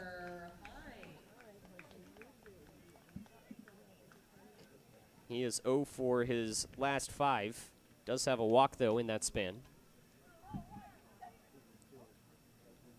Lefty on lefty. First pitch from Wilkinson. Lifted up in the air, shallow left field. This ball carries out towards the way of Schubert, who trots in and makes the catch for the 2nd out. Next up, out of Eastern Kentucky, number Will King now at the plate. He's 0 for 2. The slump continues for Hines. He's been under so many of these balls, and unless he really gets square contact because he's so strong, these balls aren't dropping in the shallow infield. They will carry to that middle infield. and have been caught every single time. Runner goes. First pitch to King is high. Throw down to second is also high, and sliding in safely. It's a stolen base for Max Vieira. Vieira got a really good jump on that. He started stealing before Wilkinson really had even gotten into his windup, and because of that slow windup, as you mentioned, he had plenty of time to make it there. Even if the throw was low, I believe Vieira would have been safe. Gutsy to do, especially trying to time him up because he's running against a left-handed pitcher who is facing him on first base. Now he's into scoring position. 1-0 to King. Fastball taken down the pipe for strike one. It is just the 6th inning, and Will King is known for his late-game dramatics, particularly in the 8th, but he has come up big in many moments for YD so far this season. 1-1 on the way. Off the end of the bat, in the air, chasing after it. Caden Kent slowing down and makes the catch over the shoulder. That ball stayed playable right in front of the bleachers. That ends the inning. So YD strands him in scoring position. Those base runners have been hard to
I did. Yes. Top of the 7th, and there's a new pitcher on the mound. It's Hector Garcia, making his second appearance out of the bullpen. In his first appearance a couple games ago, he went 3.1 innings, did not allow a base runner, along with 4 strikeouts, picked up the win in that one, facing Sam Antonacci at the top of the lineup, who swings big and misses on strike one. Garcia has a nasty off-speed pitch, and so many of these batters just take too long getting used to that movement, that speed, and Garcia has seen a lot of success with it. This one fouled back into the fence. Garcia plays at Hope International University, an NAIA institution.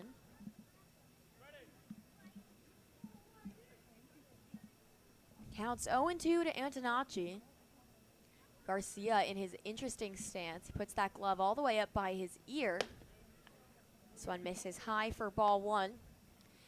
It looks almost as if you were mimicking going to sleep, and then comes out of it, brings the glove to his hip before he kicks into his windup. pitch on the way. This one roped to second. Day makes the play, and that's out number 1. A routine ground out. And Hector Garcia facing his second batter. Next up, out of Oklahoma State, number 17, Aiden Miola. Brings up Aiden Miola. He singled in his last at-bat, making him 1 for 3 on the day. Shadows starting to creep over Red Wilson Field, but mostly still in the sun. Miola takes strike 1, fastball down the pipe. The shift is on Day all the way to the left side of second base. Same shift in the outfield. Big swing and a miss from Miola. Stumbles again. He's lost his balance a few times today. Garcia making him dance. The count's 0-2.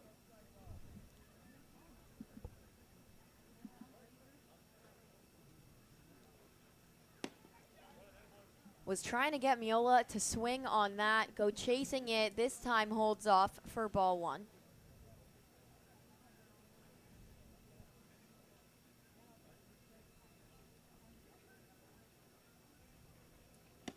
Miola misses, swings high on what would have been ball 2, and Garcia collects his first strikeout of the day. 2 outs for the Red Sox in the top of the 7th. Chatham still leads 2-1. They tacked on those 2 runs in the second inning on that RBI triple from Carson Bench. Now Nolan Schubert up to bat, 0 for 3 today. Ground out, a strikeout looking, and a strikeout swinging. The opposite shift on. And he takes strike 1. Garcia coming out firing, this time Vieira to the right side of second base.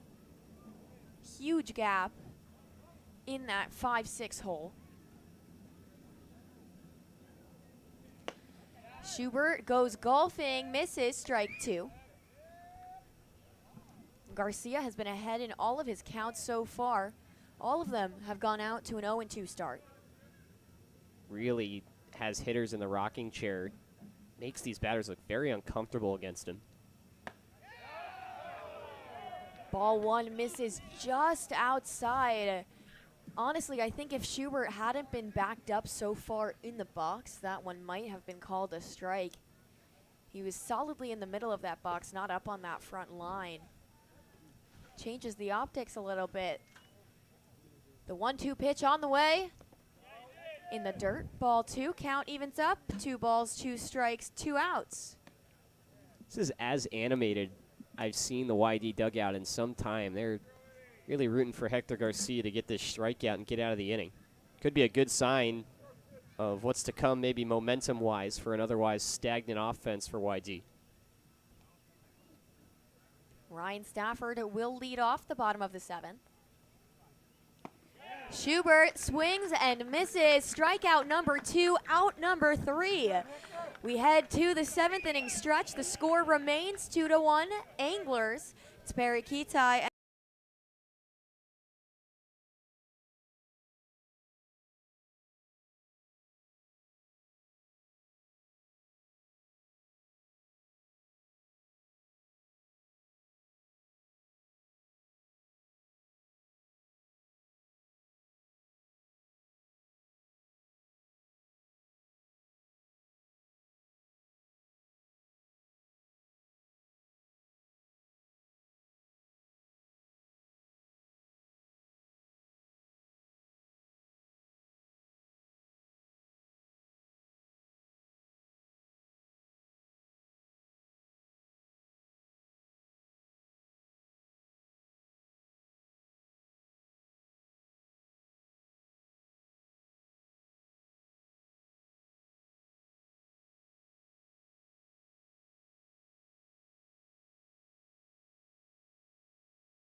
Jonathan Smith is funny as fuck. Yep, I'm ready. Bottom of the 7th, Ryan Stafford leading things off. He's 0 for 1 today with a walk, so he has reached base. YD, the best offense in the Cape League so far this season, has been held to just 1 hit today. Stafford takes a first pitch strike. We really haven't seen YD swinging at these first pitches, and a lot of them come in just fastballs down the middle. Stafford goes after this one. Broken bat chopped up towards short. Almost beats it out, but not in time. Antonacci makes the throw over to Kent. Retires batter number 1. It's a perfect field from Antonacci. If it's anything except that, that's getting beaten out for an infield single by Stafford. Ball that changed direction a couple of times, bouncing off the infield grass. Really nice play over there at short. Definitely had some height to it on the bounce. Darby shows bunt, pops it up above the backstop. Not sure how many times you see that. Anxious to lay that one down, offered at what was probably ball 1. Instead, it's strike 1. Darby 0 for 2 today with 2 groundouts. In the dirt, ball 1. He had quite the cheering section yesterday. Saw a lot of UCSB merch in the crowd, including a towel on top of a dog in a stroller. I really enjoyed that one. Outside, ball 2. That was his grandma who came in support. A lot of that royal blue out in the crowd. The count's 1-1 to Darby. 1 out, bottom of the 7th. And ball 2 misses outside.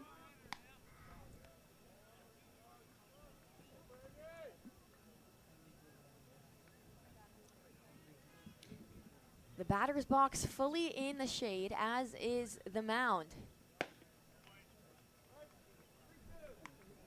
Wilkinson puts it just above where the last pitch was and hits the corner of the zone. Full count.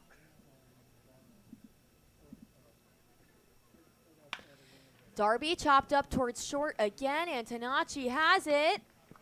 And the laser across the diamond beats out the runner. An identical play to the last one. And it's Brady Day up to bat in the 8th spot with 2 outs on. Day, a guy who's been struggling at the plate. See if he can be the spark for YD. Enzo Apodaca, really the only guy you could say has had a successful day at the plate for the Red Sox, right behind him. Day takes ball 1 outside. Valiant frame effort from Hobson was actually successful, and it was ruled a strike. Day pops this one up and out of play, foul. Counts 0-2.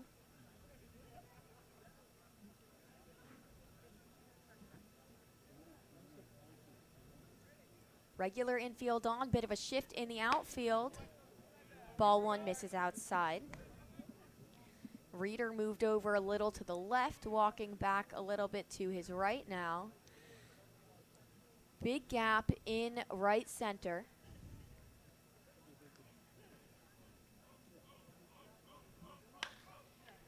Day flares it up towards Reeder in center, instead called off by Schubert, the left fielder.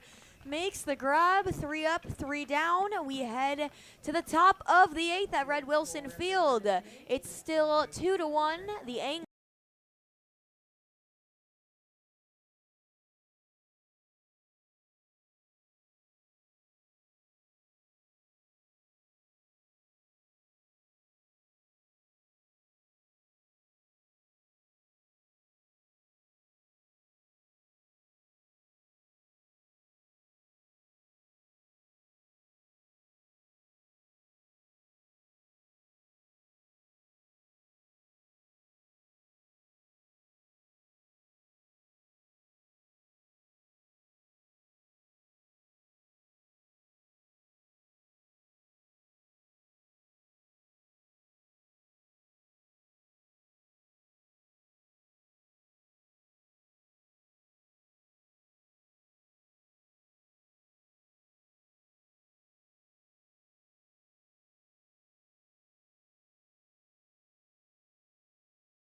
Hector Garcia back after a quick one in the 7th. It's the top of the 8th. And it's Lyle Miller-Green, the designated hitter, in the cleanup spot. We actually have a pinch hitter in his place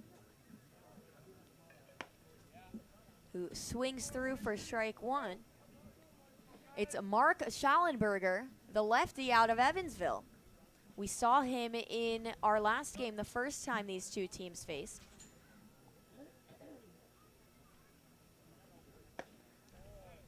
And ball 1 misses low.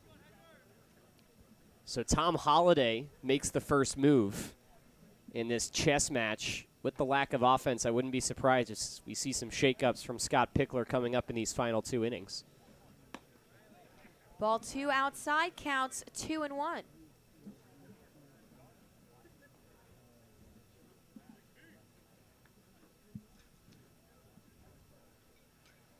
Schallenberger, an outfielder, swings through, and he will walk back to the dugout. That's strike number 3. And Garcia's 3rd strikeout of the day. Hector Garcia doing Hector Garcia things. Been a really, really good outing. 2nd straight for Hector. Still work to do, but he has been dominant.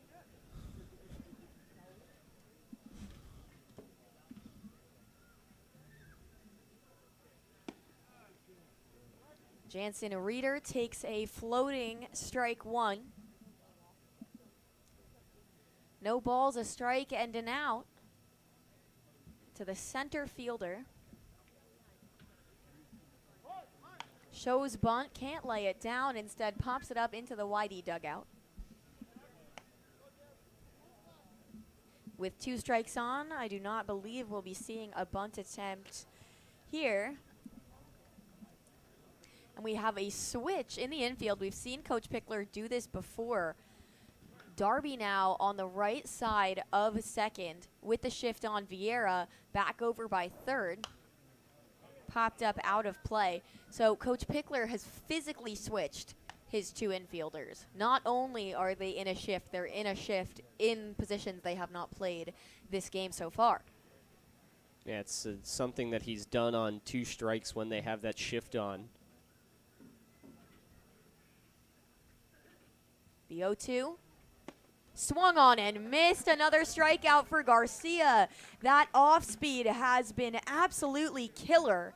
Garcia yet to allow a base runner. Has retired 5 in a row. It's been really, really strong. And just got confirmation from our insider in the YD dugout about substitutions, which just talked about a little bit ago at the beginning of this inning, that Jacob Christian's going to come in to the game for YD in the next inning to hit for Enzo Apodaca. A swing and a miss from Maldonado for strike 1. He is 1 for 2 on the day with a walk, but has reached. He reached on an error, so he has not been sent back to the dugout during a plate appearance today. Garcia throws strike 2 in there on the fastball, and Maldonado's down 0-2.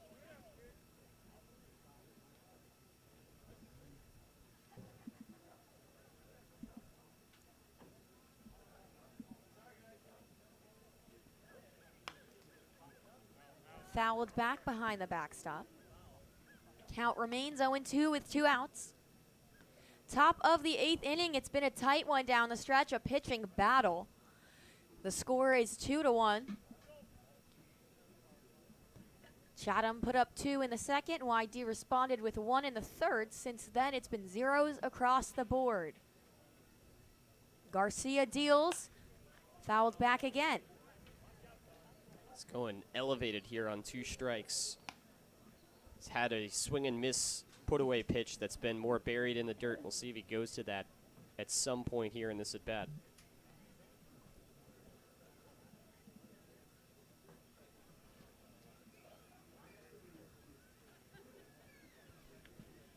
Another 0-2 pitch on the way, outside, ball 1.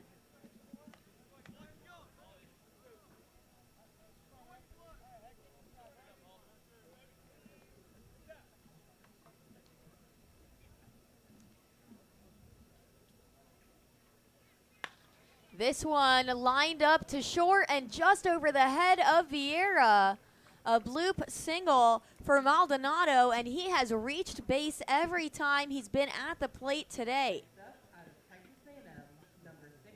Phenomenal day and a really good piece of hitting with 2 strikes. Just lets the ball do work and just floats it out there to left for the base knock. So Garcia will not face the minimum in the 8th. Right now facing Caden Kent, the first baseman.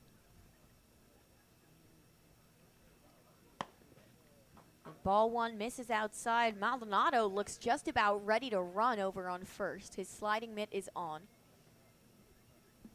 Only 2 stolen bases on the season for the Vandy boys. Pick off to first, not in time. Counts 1-0 to Kent, 2 outs in the top of the 8th. The left side of the infield shifted over a little bit, a lot of space up that third baseline. Another pickoff attempt, not in time. Garcia just keeping Maldonado at bay, trying to shorten his lead. Opposite shift on in the outfield as Mitchell is walking to his right, leaving a big gap in left center. Fouled back, strike 1.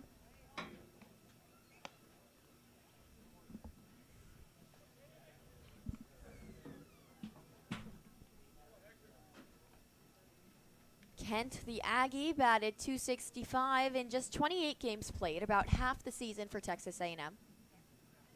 Another pickoff towards first from Garcia.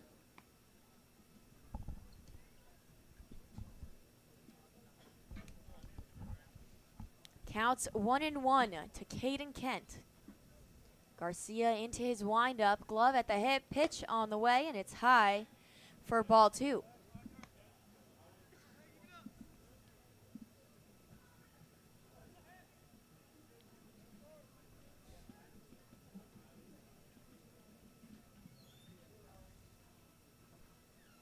Silence at the field.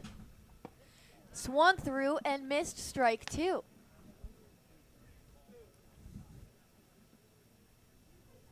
Garcia has gotten a lot of these anglers to chase on the low balls in particular, surprising them with that vertical movement just below the zone. Runner goes, hit and run out towards left. Stafford has it, and that retires the side. We go to the bottom of the 8th. Once again, the score is 2-1 Chatham. And YD will go 9-1-2 with a pinch hitter up when we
The whole thing. All right, we ready? bottom of the 8th, time is ticking for the Red Sox, and it's Jacob Christian at the plate. He is pinch hitting for Apodaca. putting him in there for power. Christian, the D2 National Player of the Year. Holds off on ball one. Also, Jacob Jenkins Coward over there on the on-deck circle. He will pinch hit for Nick Mitchell.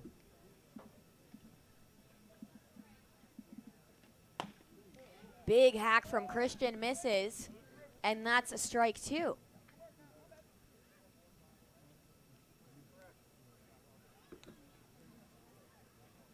The 0-2 to Christian. Fouled back, and the fence just got a piece of it.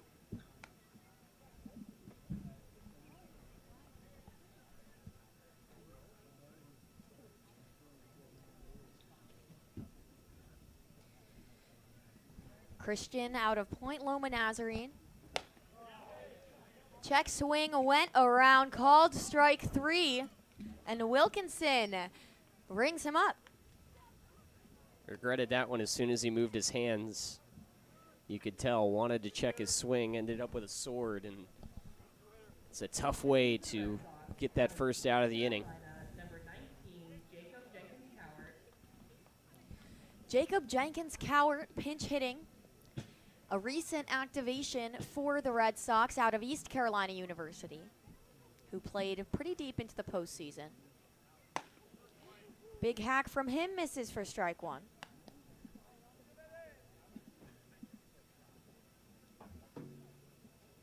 About half the infield in the shadows. Misses again, same spot, strike two. Looks like he's a little bit late, which is odd because Wilkinson does not throw exceptionally hard.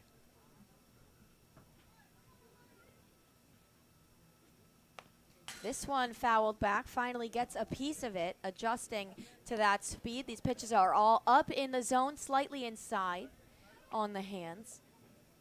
Jenkins Coward stands very tall, above 6 feet. Swings through and misses, a strikeout. Records the second out of the inning. Chatham making quick work of the Red Sox today. Still just one hit. Next up, out of Seton Hall, number 29. Yeah, things need to get going right now for YD. This is not territory you want to be in. Max Vieira, though, a guy who can provide that spark. Although he is hitless on the day, has walked and brought in a run with a sac fly. Vieira fouls it back sharply out of play, and even though the momentum feels like it has been all Chatham, the score is still 2-1. Every single Red Sox batter that steps up to the plate represents that tying run. This game is not nearly out of hand. The 0-1 misses low just slightly, and the count evens up. Especially in these last few innings, this is one of those games that has just felt suffocated. There's no air, there's no movement, there's nothing really going on. Like you said, all the momentum, but still close. Vieira pops this one up to the shallow infield. Maldonado looked like he almost lost it in the sun for a minute, but comes over, makes the grab, a 1-2-3, bottom of the 8th, and it is last call for these teams. We head to the top of the 9th. Chatham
screaming at the umpire on the field. Yep.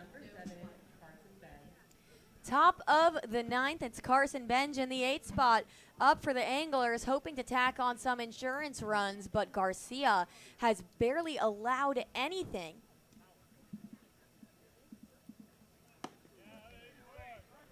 Benj holds off on strike one.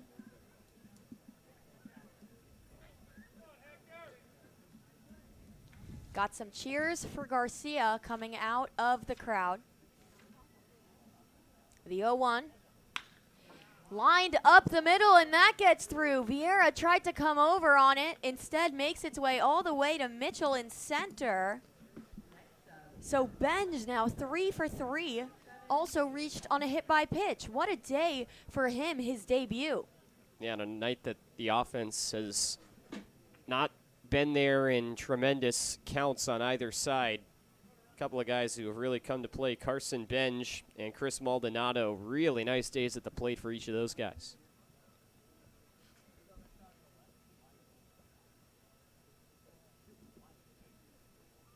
Caden Hobson in the 9 spot, shows bunt, lays it down. Garcia going for it, makes the play over to first.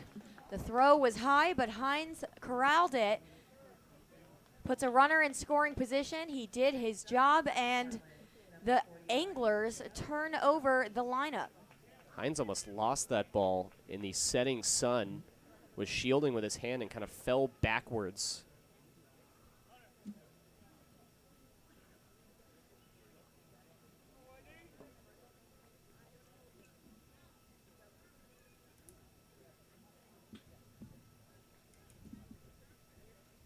Antonacci has not reached base today.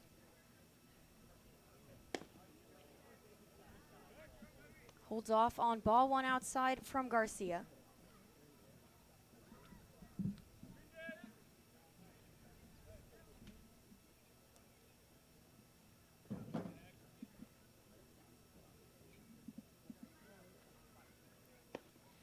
Swings through it, strike one.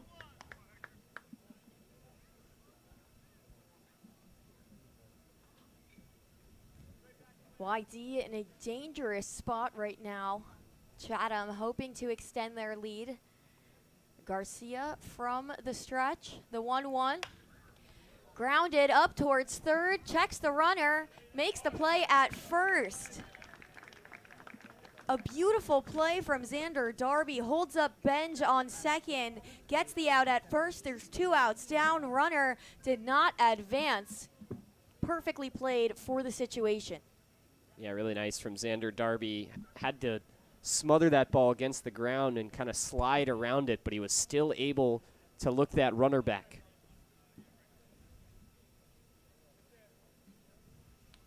It's Aiden Miola, who's 1 for 4 at the plate. Swings and out of play. A hard hit ball up the third base line. Cannot find fair territory. Strike one.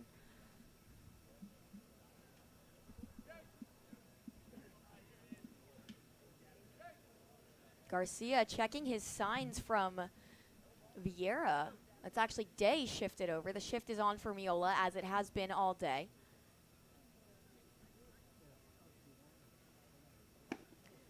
Swung through and stumbling again. Miola falls over almost every time he swings the bat, just swinging for the fences and missing by a foot. He's down 0-2.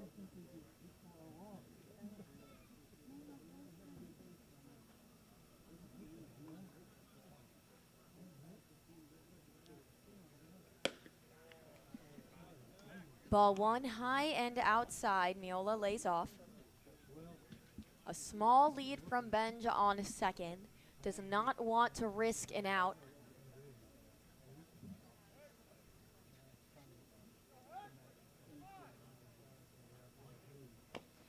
Miola just gets a piece of it to stay alive. There was some dancing around from Benj over at second, trying to mess with Garcia's head.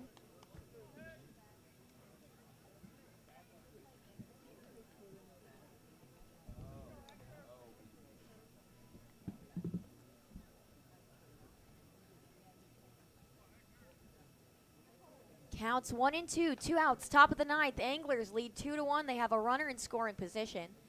Aiden Miola at the plate. Just fouls it off again. Swinging for his life out there.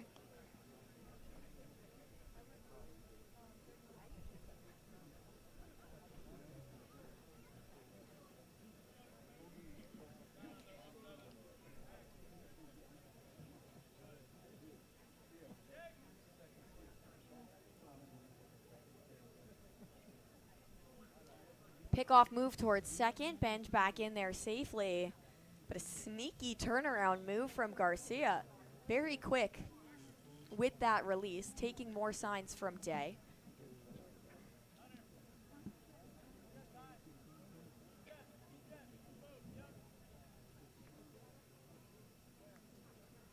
Another 1-2 pitch on the way.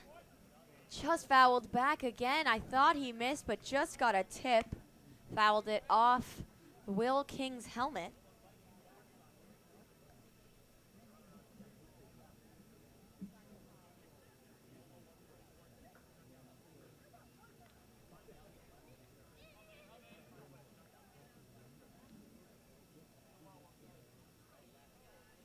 Silence at the ballpark. Another 1-2 pitch. Outside, count evens up 2-2.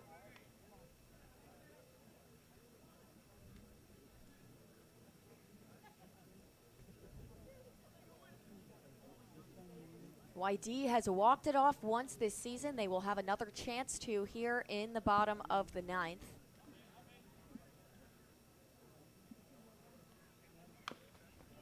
Fouled back again. That's the 5th foul ball of this at-bat.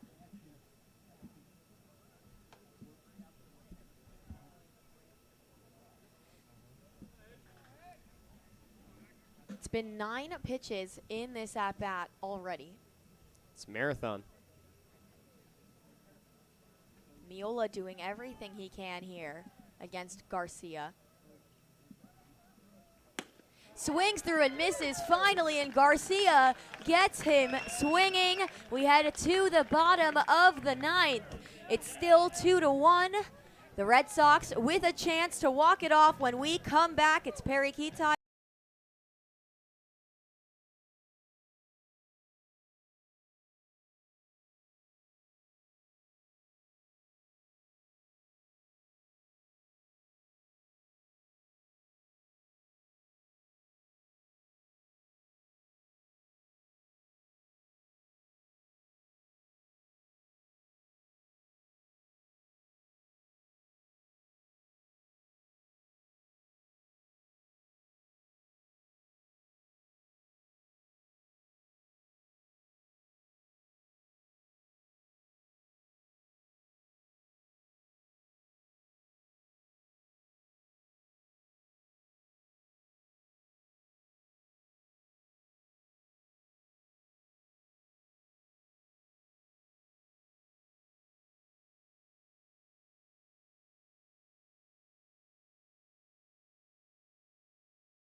Anthony Martinez leading things off for YD in the bottom of the ninth.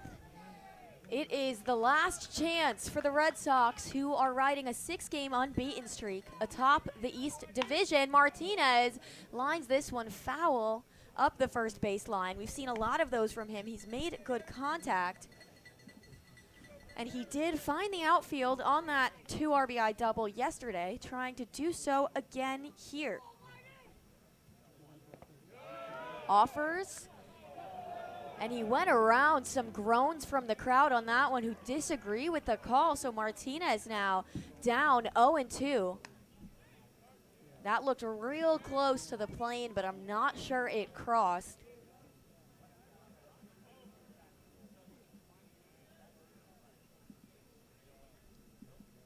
The 0-2. Lined up the middle. That's a base hit for Martinez. He finds the barrel straight up the center of the field, and YD has a leadoff runner aboard. And now, do you pinch run for him? Looks like Scott Pickler might. Nathan Archer's out of the dugout for the Red Sox, and with Hunter Hines at the plate, that's going to be what Scott Pickler elects to do, it looks like. This is big with Hunter Hines coming up, who has delivered for YD here in these late innings. Some words being exchanged between Scott Pickler and Nathan Archer. Anthony Martinez is walking off. And Nathan Archer serving as the tying run in this game, one of the fastest guys on this roster. Here we go. Hines has been in a bit of a slump the past 2 games, but he has a chance here to make a difference in this game. 0 for 3 on the day, 2 strikeouts and a fly out. Pick off over to first, not in time. See if YD can take advantage of that slow delivery that we've talked about a couple of times from Matt Wilkinson, but I imagine he's going to be mighty aware of Nathan Archer on first base. If he looks over and that lead is an inch larger than he would like, he's going to throw over. First pitch on the way. Strike 1 to Hines right down the middle. A little bit of sideways movement on that. Wilkinson's a lefty. He has a great view of Archer over on first. Regular infield. Archer ready to run. Another pickoff. Archer safe on the bag.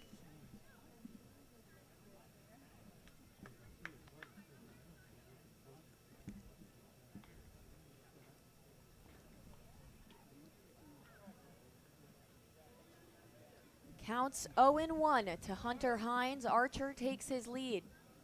Wilkinson staring him down. Pitch on the way. Hines flares it up towards foul territory, sprinting over, and there is no play on the ball. Just escapes the clutches of Miola and Schubert.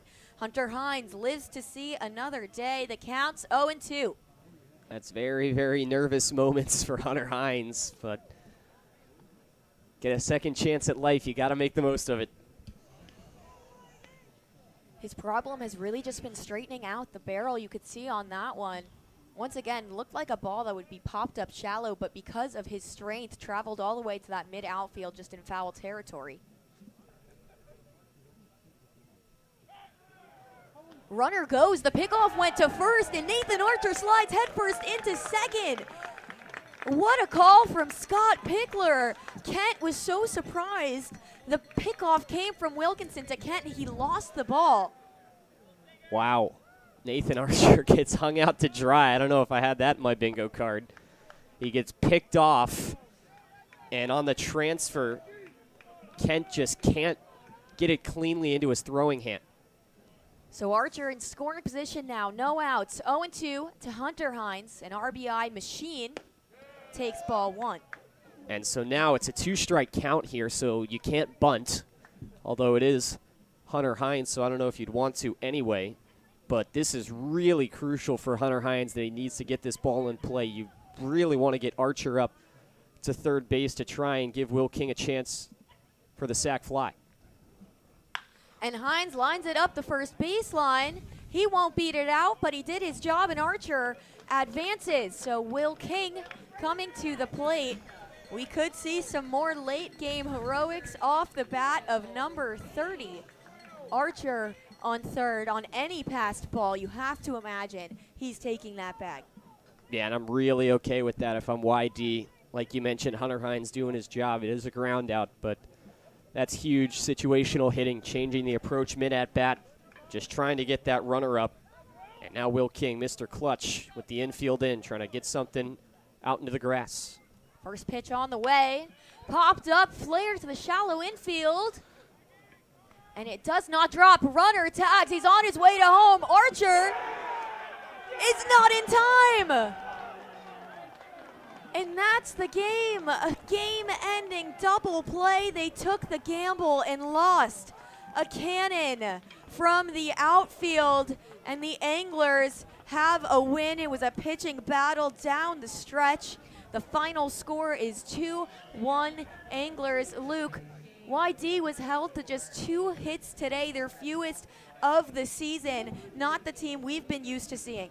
Yeah, the offense really slowed down. This kind of gave flashbacks to early season in Harwich and the second game of the season as well for YD, where there just was no offense. This time it really carried throughout the entirety of the game.